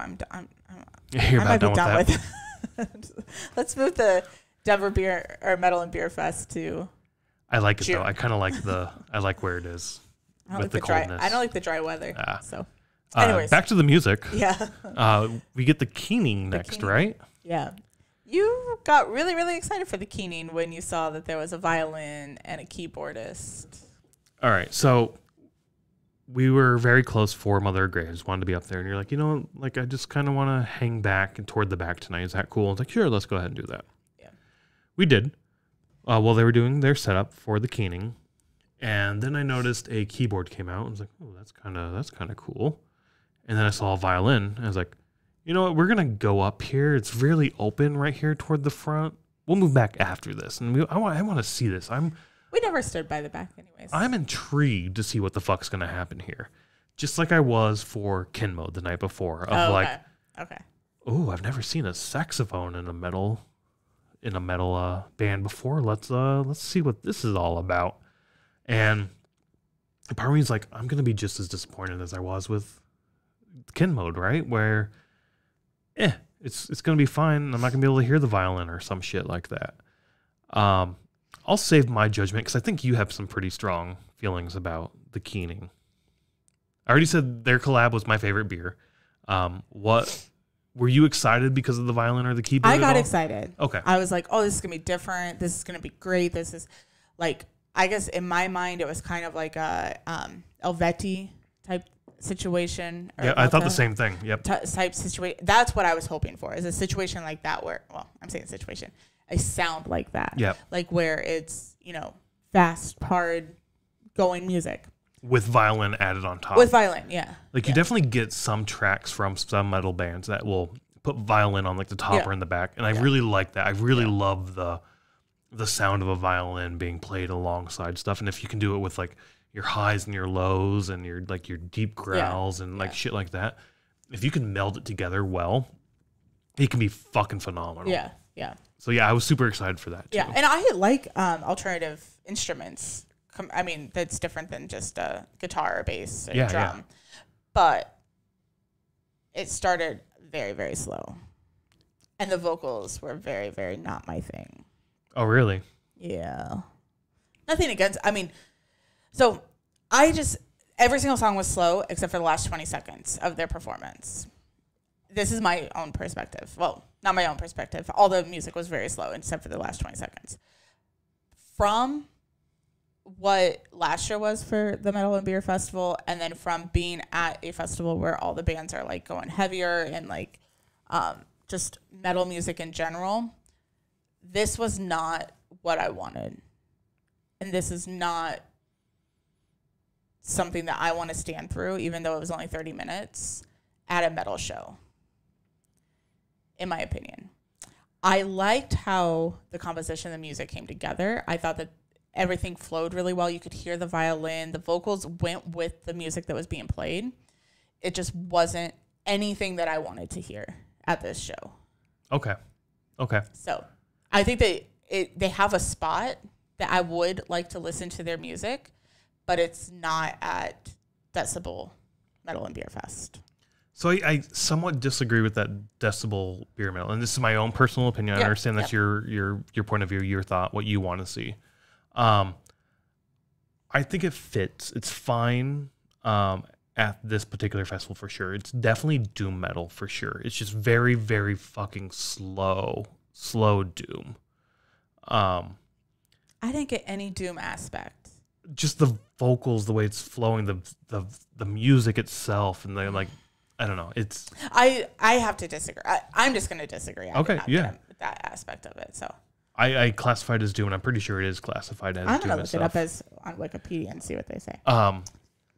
But I think that fit fine from that standpoint, just to like articulate that doom metal can be this slow, and you don't have to have the super fucking fast riffs. Everything can, like, it can be this. This is also good music. This is also something you should check out. So I did like that. I did like where it was in terms of the bill, where they fell. I fucking loved this band so much. The vocals, the sound, the instruments. Since the end of this performance, I have listened to this album like 3 or 4 times. Oh, sure. Yeah, I knew since it. Then. Like I fucking fell in love with this so hard. It's so goddamn good. But I do agree that while I think it was fine for this particular festival, it did feel a little off. It did feel like this would be better in more of a loungy sort of, more relaxed setting than like a stand-up all-day festival type thing. Yeah. If this was in something where, like I said, a lounge, Voodoo Lounge growing up back home, right? Yeah. Where you have a bunch of couches in this dark, dim room. That would fit fucking perfectly with this. I was also thinking of that like Spirits Bar in Milwaukee, that like haunted bar. Like this would be a fucking killer act for like that particular venue. So again, I do think it was fine where it was, but I do think there are other venues that suit this better. The music though was fucking phenomenal. I thought, like I said, I've listened to this like 4 or 5 times. I want more music. They just came out this year with this EP, I think, or this album, like in September. But they're releasing an album, or they just released an album yesterday. Oh, did they really? Fuck, like I didn't see that. Little Bird or something. Little Bird was the song. Was it a song? That was yeah. Okay. Shit. All right. Yeah. But I think the lead lady who was the vocal and the piano and guitar has been doing shit for many years now. So I kind of want to check out her other stuff. But like, it sounds like this is the first project for this particular incarnation. This is a band I will see anytime they come around. Yeah, I'll have to see what if I want to go see them, what the venue is and who's with them. I don't know, maybe in a different venue I'll have a different idea. But like I said, like I like the composition of the music. It's just, it wasn't what I wanted to hear when I was there. And I remember after the second song, I was just like, I was ready to just like walk away from the stage and be like, I don't want to listen to this anymore. But was it because you didn't know what to expect? Now that you know what to expect going in, maybe you'd be a little more possibly, and maybe I'd have a different ear on it if I'm thinking that it's doom, or like try to pick up a doom aspect. But I don't remember ever hearing any doomy part of it. I got like melodic. I don't even know what to say because it's not very melodic. Unless maybe it's like melodic doom. Maybe, I don't know. Is that a genre? I don't know. Out of the 57,000 genres of metal. But I don't know. Maybe I would have like a different aspect of it depending on where we are. I agree if it's like a loungy setting, that would be really interesting. Not that they're going to be on a cruise or anything, but like on like a cruise, like in one of the, the second stages in a lounge or something, like just sit back and like listen to the music. It wasn't for me. Yeah. It's fine. No, not everything's for. I do think like the lounge aspect would be really cool. I did notice, I was thinking that when they were playing, like, I kind of feel like this isn't the right venue, but I'm fine with it being here, honestly. But it would be enhanced if it was more in a loungy sort of setting. I think that'd be awesome. That's what I'm thinking through in my head as I'm watching them. And then as I'm thinking this, I start to hear chatter behind me. This is the only band I think I heard chatter throughout the entire festival. Probably. But that's because the music was so soft and quiet, you could hear it. Right, and it kind of pissed me off that I heard chatter. It's like, fucking shut up and let them play. Enjoy the music, just get into it. But then I was like, but if this is a lounge, like at a bar or something, you would have that chatter going on. So actually, yeah, it kind of fits what I want to have. I don't like it, but it fits with what I where I expect to see you type of this sound. Yeah. I loved it. To me, this was the band of the festival. Like I said, with Mother Graves, with Khemmis, how they stole the show for me. The Keening stole the show for me. I fucking love this music so much. As I said, I've already listened to, it's been a couple days, and I've just listened to the album nonstop several times already. I fucking love this shit. Cool. We definitely disagree on that. It is cool, and you're gonna love it too someday after you hear me play it 40,000 times. No. Oh yeah, it's gonna be awesome. Any hoodles. The Keening, awesome. Check them out. They are an amazing band. You'd be shocked. Even Karen thinks they're awesome. And that we're gonna end on that with the Keening and move on to Crypts, right? Crypts. Yeah. Again, Karen loves the Keening. The Crypts is next. Oh, this is where I stopped taking notes. This is where you stop taking notes. Yeah. So all I have is doom black metal. Oh yeah, these guys. I remember them. I think they're Finnish. Yes, they are Finnish. Yeah. Yeah. I didn't know until they talk. I think that is so fantastic that, well, maybe not, because maybe they're molding their singing or their vocal voices to the singing vocals to American ears or more English ears. But I love when you hear a band sing and then you don't know until they talk that they're not from here or even Believe from Within, when they talked, where are they from? Scotland? Scottish? Yeah, yes. Scottish? Yeah. But it's all of a sudden it's oh, I did not pick up on that in the vocals. I remember enjoying their music a lot. I was still pretty high on the Keening. But I do remember liking their shit a lot, quite honestly. I liked it, but I think I liked it more because... So, okay, I don't want to go back to the Keening, but I think during the Keening, I was like, why are they ahead of Mother of Graves? Mother of Graves is so much better, in my opinion. In your opinion. In my opinion. Yeah. And then going off of the Keening to the Crypts, I was like, okay, now we're back into it. Now we're back into it. Thank you for going back to something heavier. It was heavier for sure. It was a good set. It was a good performance. Not a whole lot that I remember other than just being like, oh, this is good. I think the lighting was pretty dim on them, so you didn't really, there wasn't a lot of, yeah. Just a very dim, dark stage. Yeah, but that's set to the music. It is, yeah, for sure. I mean, no, I wasn't saying telling you that, but how their music came across, the dim lighting really set the show. Yeah. Even better. Yeah, I enjoyed that. That was awesome for sure.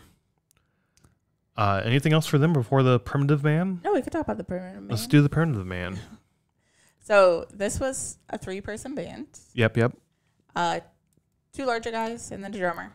Yep. Bassist and guitarist. I think so. And the bassist was vocals, if I remember right.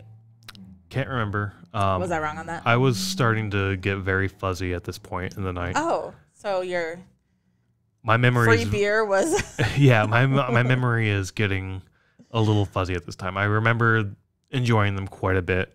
It was definitely a death metal, black metal type feel to it. Yeah. A lot of fun. I enjoyed it quite a bit, but I was a bit fuzzy. You were getting fuzzy. Yeah. I honestly, at this point, my old body was starting to be I'm done standing after 2 days of no seats. And I was to the point of I just want to see midnight and let's go sort of thing. I remember you telling me that I'm kind of ready. Yeah.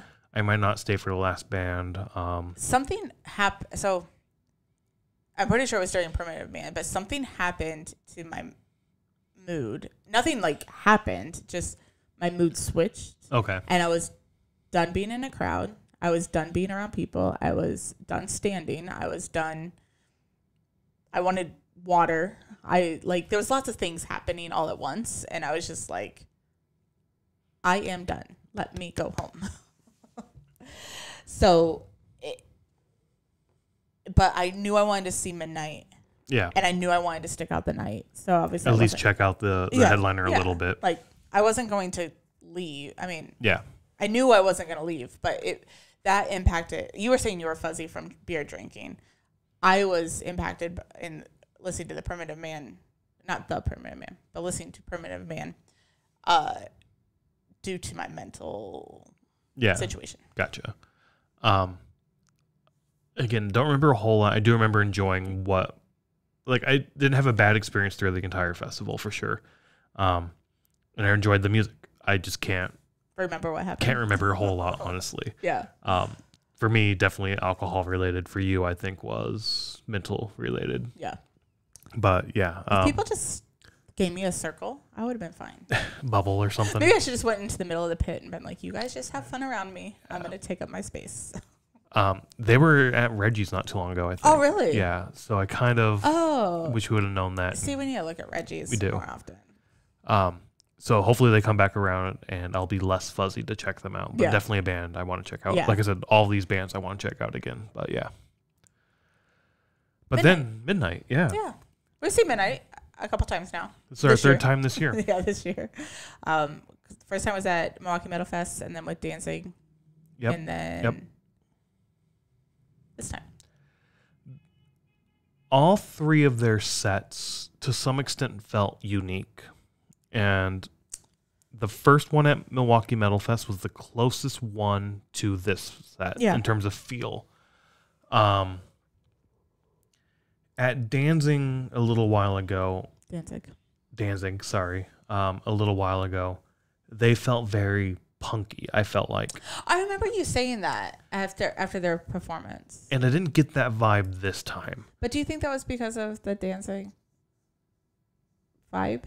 Either that, or I was thinking the set design. So, that particular set, there were sort of like steps that you can go up. Behemoth used them really well. Yeah. They used them like jumping on the set, jumping off the stairs, jumping on their amps, shit like that. It was a much larger set that they had our stage to play on. It's at the Aragon. We saw them at the Aragon. So right. This one being smaller, you can't necessarily do as much, right? Yeah. So maybe it was just sort of they're playing the stage they had and they're doing what they can, putting on the best performance for that particular stage, which is fucking awesome that a band has that awareness to be like, shit, we can do a lot more. We can bounce around. We can go all over the fucking place. And I kind of thought about like, well, if they open for Slipknot, like there's no way they're jumping up on the drum kits on the like left and right, and jumping off that shit. Or shit, maybe they would. I don't fucking know. Might, yeah. I don't know. It just made me like, we're an opener. We're going to use the headliner set a little bit to have some fun. Or just like, we're going to use the stage area we have to put on the best show for this stage. Where, again, every time you see them, it's a little bit different because of the stage and how they interact with it and how they interact with the crowd. And they did a lot of crowd interaction that was unique to this crowd. I don't know. I loved it. I felt like each show we've seen them at so far this year has been a unique feel and vibe because of the venue they're playing, which is awesome to think about a band feeling different depending on what venue you see them in. But it's also really good from a perspective of their performance that they can adapt to whatever stage that they're on to give a different show. And also sometimes seeing a band 3 times, like, most people don't see a band 3 times in a year, but like for us, we've seen them 3 times in a year. And sometimes it is like, okay, that was a 3 Days Grace show. Cool. Like, you know, like they put on the same performance and everything. So this aspect of you saying those 3 different shows, I didn't really notice that. But now when you say it, I'm like, you're right. It was a lot of different. It's a different vibe from when we saw them a couple months ago. Honestly, I don't remember much from Milwaukee Metal Fest of them, but you know, like it definitely was different than a couple months ago. And it just, it gives a vibe of, you know, like I definitely want to see them now again. And I don't think it would be like, well, it was a midnight show. Like, you know, it's like. It was a midnight show at this venue. Yeah. Like the venue's going to help change it. Like, I don't know. Exactly. I don't remember a whole lot from Milwaukee Metal Fest either, other than being like, oh shit, these guys are fucking awesome. I like that. I remember that. Yeah. And then when they were at Danzig, being like, fuck, this is going to be awesome. Midnight's there. I love Midnight. They're great. But then when they were playing, it's like, I don't remember them being like this. And then a couple months later here, being like, I don't remember them being like this again. Yeah. I don't know. It's really fucking cool. As I said, the crowd interaction was awesome. I saw this bit of crowd interaction as them throwing a massive bag of weed into the crowd. Yes. And I talked to another guy who's like, there's no way that was real weed because there's no way they're going to spend $2-3 grand on weed to throw into the crowd. But you had a different take. It wasn't them throwing it into the crowd, but it wasn't. Yeah, so somebody from the crowd threw it on stage, and then they threw it back in the crowd because they were like, we don't do drugs. But I'm pretty sure, I don't know if that was real weed. I mean, I don't know. I don't know. Yeah, I don't know. I saw a couple of people like open the bag and like I thought they were passing it around each other, but then I did see the bag bounce around throughout the crowd later on also. But yeah, I was talking to a guy and we thought they threw it in. You said somebody threw it on. They threw it back. Anywho, great fucking performance for sure. Yeah. I mean, just like what you said, I'm ready to see them again as well. So I think it was during their performance I decided to go get some water, my last beer for the night. I was just going to get one pour. Yeah, I think so. Yeah, I think so. Ran into a guy, a bigger guy. And I think he may have been in Primitive Man. I don't know. There weren't many bigger guys there, and the bands were bouncing around. But I was wearing a Ginger shirt, and he's like, just, hey, you're my girlfriend's shirt. And just talking to him about Ginger and music and whatnot. Bit fuzzy, as I said, so I don't know how that conversation fully went. But eventually he convinces me, hey, we need to go get some beer. And it's like, that was what I was going to do. He's like, I'm going to Three Floyds. It's like, that's where I was going to stop. I'm going to get Hanji one last time for the night. Like, that was going to be my good night beer type thing.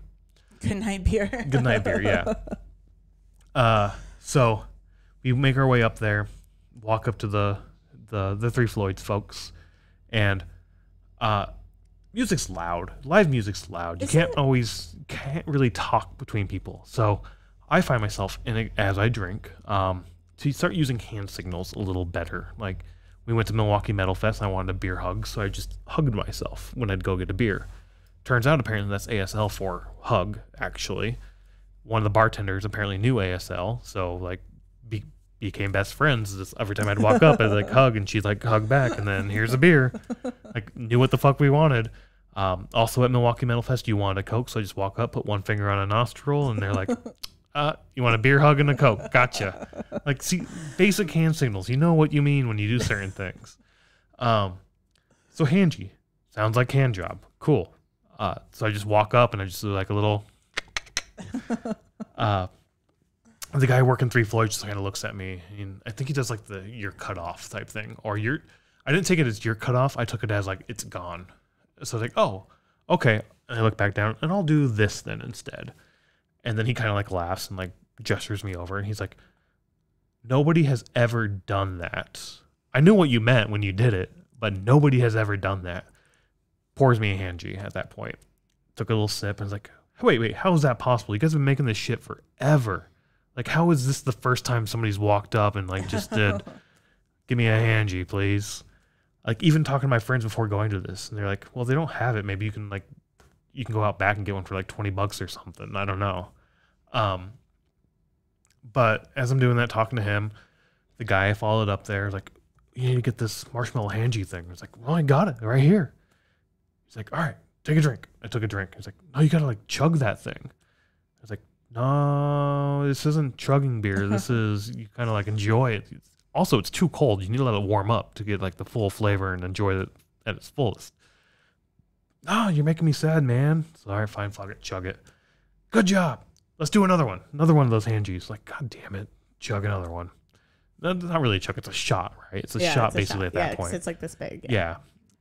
All right, we do like 2 or 3 Hanji like shots. And then I get like another little pour of something. And then he gets distracted and goes off this way. And I'm like, I need to get the fuck out of here or I'm going to be fucking passed out real soon.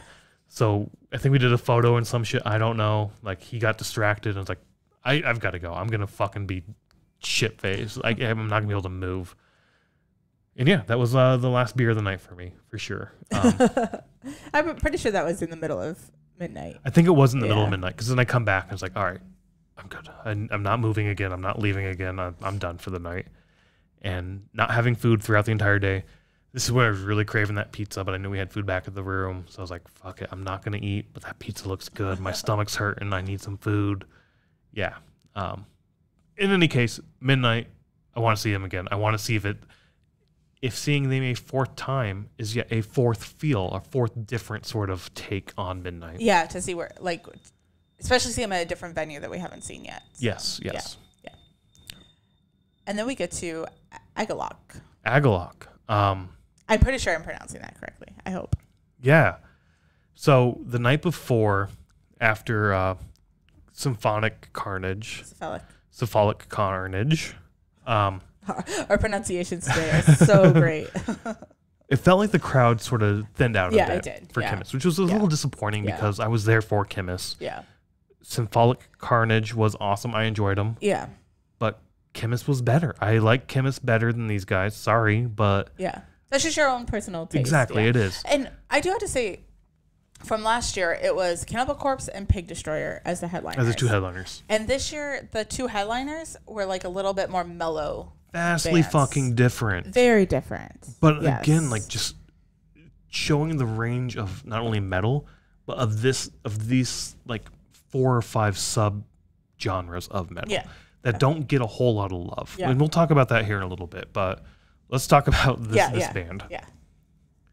I didn't know what to expect. But like I was saying, it thinned out the night before. This night seemed to get thicker as they were going on. Yeah, definitely as they were going on. And I think a lot of people were there to see them. Yes. We talked to somebody. Was it before they went on, or was it before midnight even went on? I don't know. Oh, you were fuzzy, so who knows? But they basically said, like, this band's not touring, like they haven't been, like they haven't been touring around.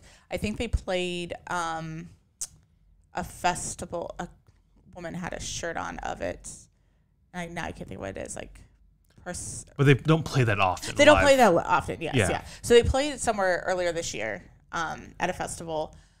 Again, kind of a festival like this, not like a Danny Wimmer or anything like that, but like kind of just like a smaller type festival. Yeah. And I could picture her shirt, like the back of it, but I can't think of what the name was of the festival.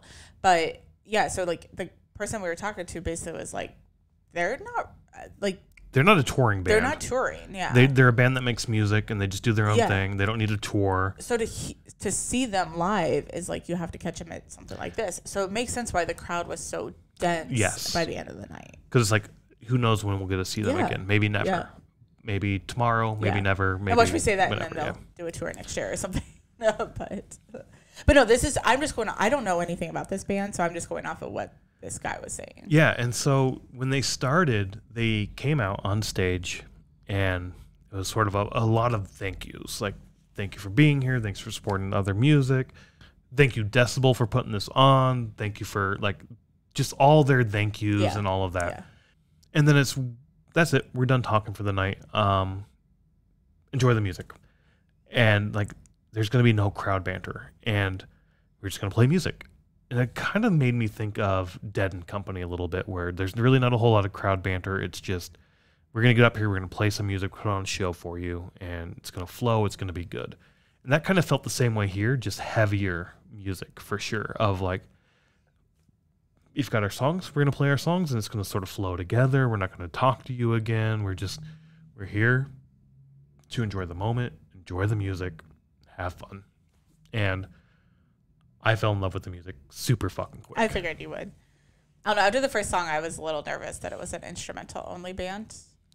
Yeah. Because the first song that they played had no vocals. Well, I don't know their music that well. Was it the first song or did it flow? Like, was that flowed. The intro into It could have been an intro and it flowed into the other song. But I'm saying, is it the intro to a song? Not like into another song, but that was the intro to that song. Oh, no, because like they played and then they stopped. Did they stop? Okay. And then, because it wasn't like just play, flow into the next one. They would like actually stop. Oh, okay. Get the cheers and everything, and then they would start the next song. And there was some vocals. just the vocals is not they're not vocal heavy or vocal focused at all. It's instrumental focused. And definitely that doomy more style vocal of like the vocal is fitting into the music as a whole. Yeah. But even that it's very limited on the vocals that are performed throughout their whole performance, not just for like sure the first couple songs.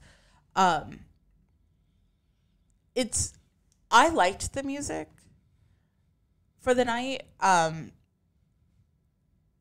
It got repetitive for me, and I don't know why. And I think I need to listen to it more, but it almost seemed like the song sounded very, very similar, which, I mean, I listen to bands that every song sounds similar. Every song is the same song. Yeah, basically, with just different vocals.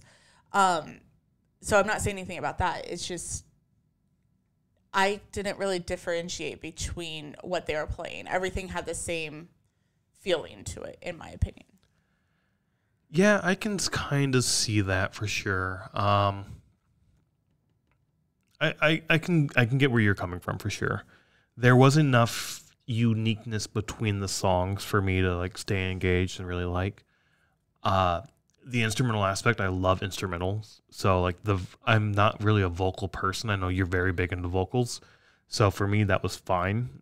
But just the vibe of it all, and I don't know, it felt really well. And I was like, fuck, I'm super excited to learn about this band now finally and get into them. Second best band of the festival, the Keening being number one. But these guys are fucking phenomenal, I thought. In your opinion? Yes, in the correct opinion. No. But yeah, I don't know. I really, really like these guys. I was disappointed that I was getting, as I said, fuzzy, aka drunk, and needing food, and I was done too. So when we ended up getting our coats, I think leaving before the end of their set. It was right at the end. It was right at the end, yeah. Yeah, because we... Because they came out for their encore also. Yeah, so I was going to say that. They came out for the encore, they started playing, and then the middle vocals and guitar lost... Power. Yeah. And they played it off as like, we broke the summit. It was kind of funny. Yeah. But it took a long time to get the vocal. And then once they got the middle back, then it was like the stage left or stage right was out. And it was like, so it just took a little bit. And at this point, I'm like, are they going to start over? Or are they going to like pick up where they left off? Well, they did make the joke of being like, how about we start all over? And I took that as like, start the entire set over. Oh, that's what I thought too. Yeah, okay, cool. Yeah. Like, and I was like, yeah, let's do it. Let's start. And like the whole crowd was too, and like, all right, let's. But what I was gonna say is like, a lot of bands, if they have like a technical issue, it's like they just keep playing, and they were for a long time, and then they realized that there was no middle vocals or guitars, so then they were like, well, shit, we have to start all over. But I think that was either the last song or one more after that. And by then, during that song, you went and got coats and we got ready to leave. So it's not like we left early. Yeah, we definitely didn't leave early by any means, but we left before the end of their set. Yes, by maybe 2 minutes. One song or something like that, yeah.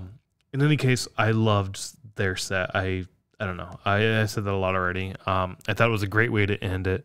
It felt very different than it did the year before with, you know, as you said, Pig Destroyer and Cannonball Corpse closing out both nights. This felt very, very different, which was awesome. Just like I said, that range of music and metal and just the subgenres they focus on for this festival.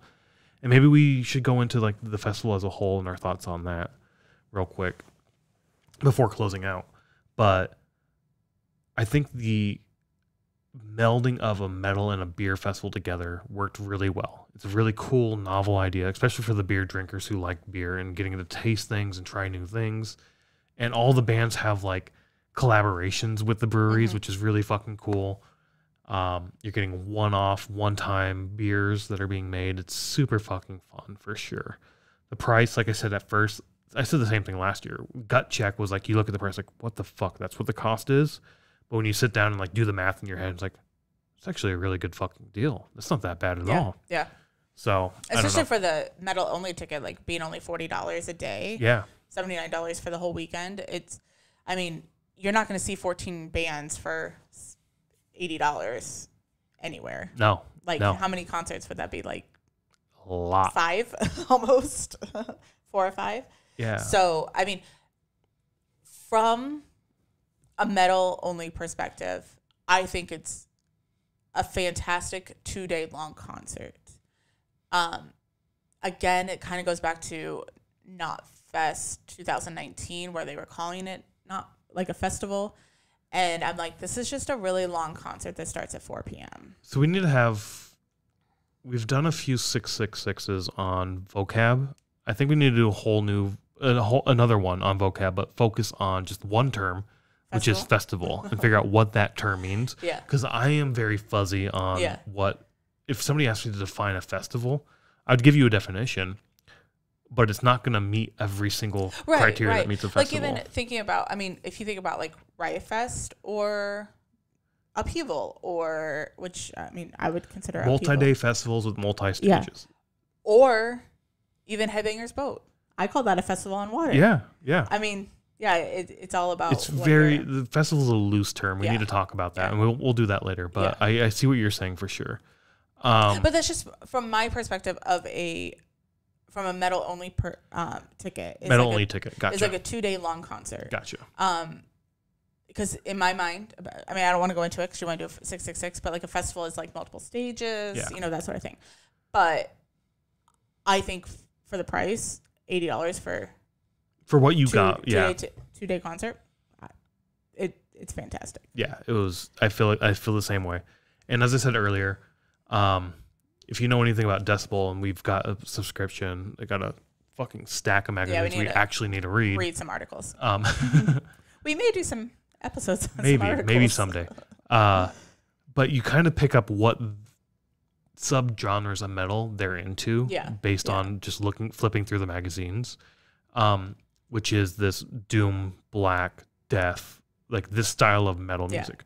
If you tell your parents you listen to metal music, this is the music they think you listen to.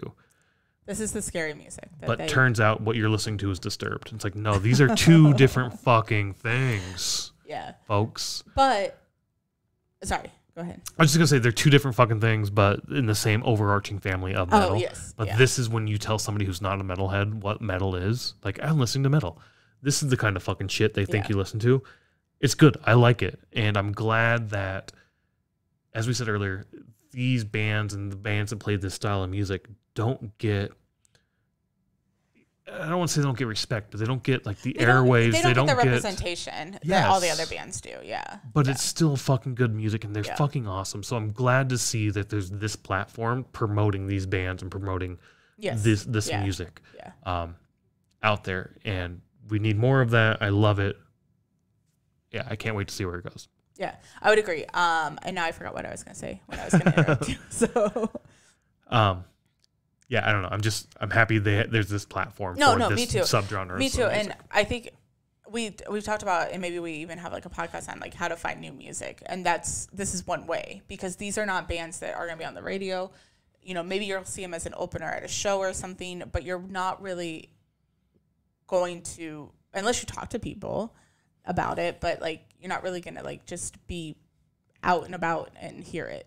I mean, the first time we saw Khemmis was as an opener for Mastodon and Opeth, right? Yes. And then I think they came back again as an opener for Trivium. Yeah. And then it's like, I fucking love Khemmis. We need to see them. And they come through as their own band, and they bring Mother of Graves. As their own tour, not their own band. As their own tour, and they bring Mother of Graves with them. Yeah. And it's like, holy fuck, these guys are awesome. So now I'm waiting for Mother of Graves to come back through town. And who are they going to bring with them, or who are they going to be with? Yeah. And Decibel did, because I think they do like is it a 7-inch like floppy thing? So the record, or not the record, the magazine has two options. One with just the magazine, one with what they call flex disc. A flex disc. Which is this tiny sheet of plastic that has a record. We should do a whole thing on that and see if it's worth getting the flex discs or not. But yeah, they do that. What I was going to say is Decibel actually had Mother of Graves. They have a flex disc. Yeah. Of that. Do we have it? We do. That's one of the flex discs. Somewhere. You can't talk right now because you're away from the mic. But in any case, it's back there. It's green. It's awesome. Yeah. They were selling it at the show too. Oh, were they selling it? Yeah. Yeah. So I was thinking about that. Like when I was just saying, like, it's hard to find new music sometimes, or like this type of music. But that's one way. Just you hear one song. I think it's just one song. It's just one song. Yep. And it's like, but then that gets you to, okay, let's check out YouTuber. What's this one? This is the newest one. We haven't listened to it yet. Yeah. Yeah. I mean, it's just like a little piece of plastic stuff, but yeah. Okay, done. But yeah, like even when I was just flipping through the newest issue that we got, I was like, holy shit, there's so many bands in here I want to check out now. Like I just wanted to go to my computer and start Googling. Yeah, and that was sort of the reason why we got the magazine of like, let's find new, and we got that after seeing Decibel last year, like this beer metal last year. Yeah. Metal and beer. Sorry, I keep putting beer first. You're beer focused. Yeah. You're like, I go for the beer. Any case, let's throw this back up against our festival rankings, where it falls in. Throw those up on right now, what we currently have. For me, it was the 5th last year. I would definitely classify last year basically the same as we have done with like Open Air 16 and 17. Different vibes. I preferred this year better, but the overall experience between the 2 years, the same experience, little things, little tweaks here and there, but fucking phenomenal either way. Yeah. I think I would keep mine exactly the same too. I don't know what number it is, but the thing I'm struggling with right now is if it's 4 or 5. I think it stays at 5, just below Riot Fest. I really like Riot Fest because while this is all like a great way to promote all of Decibel, it is. While Decibel is a great way to promote all of these subgenres of metal that don't get a whole lot of love all the time, that deserve a lot more love than they get. It's great. I like that. But Riot Fest is doing the same thing, I think, but with a wider net across many different genres, not just metal, but alternative rock, indie rock, all that kind of shit. Yeah, Riot Fest is definitely not metal focused at all. Like generally they have like 1 or 2 bands that are metal focused. And to your comment around what's a festival, what's not a festival, Riot Fest definitely feels more festival-y than this does. So I'm thinking it stays at number 5 for sure, but it's right on that edge of overtaking Riot Fest for me. Now that you say that, like I enjoy the music of Decibel way more, but again, from a festival perspective, and that's why I think this is like a festival perspective, not what has better music. And from a festival perspective, Riot Fest would top beat it out just a little bit. Yeah, beat it out, yeah. Okay, so I think we're in agreement. We're going to keep our list the same. Denver Beer and Metal Fest. I even have it listed here as Beer and Metal Fest. Denver Metal and Beer Fest. Or Beer and Metal, whatever. The Decibel Fest in Denver with beer and metal, or metal and beer. And beer and metal and beer. Drink some beer, listen to metal, blah, blah, blah. That's words that came out of my mouth. So what I'm trying to say is it's fucking awesome. Definitely check out live music of any kind. Festivals are a great way to find new music. Just go find new shit because you're going to find a band you never heard of and they're going to turn out to be fucking phenomenal. Yep. Like the Keening, right, Karen? No. Like she said yes. Anywho, bye. Bye.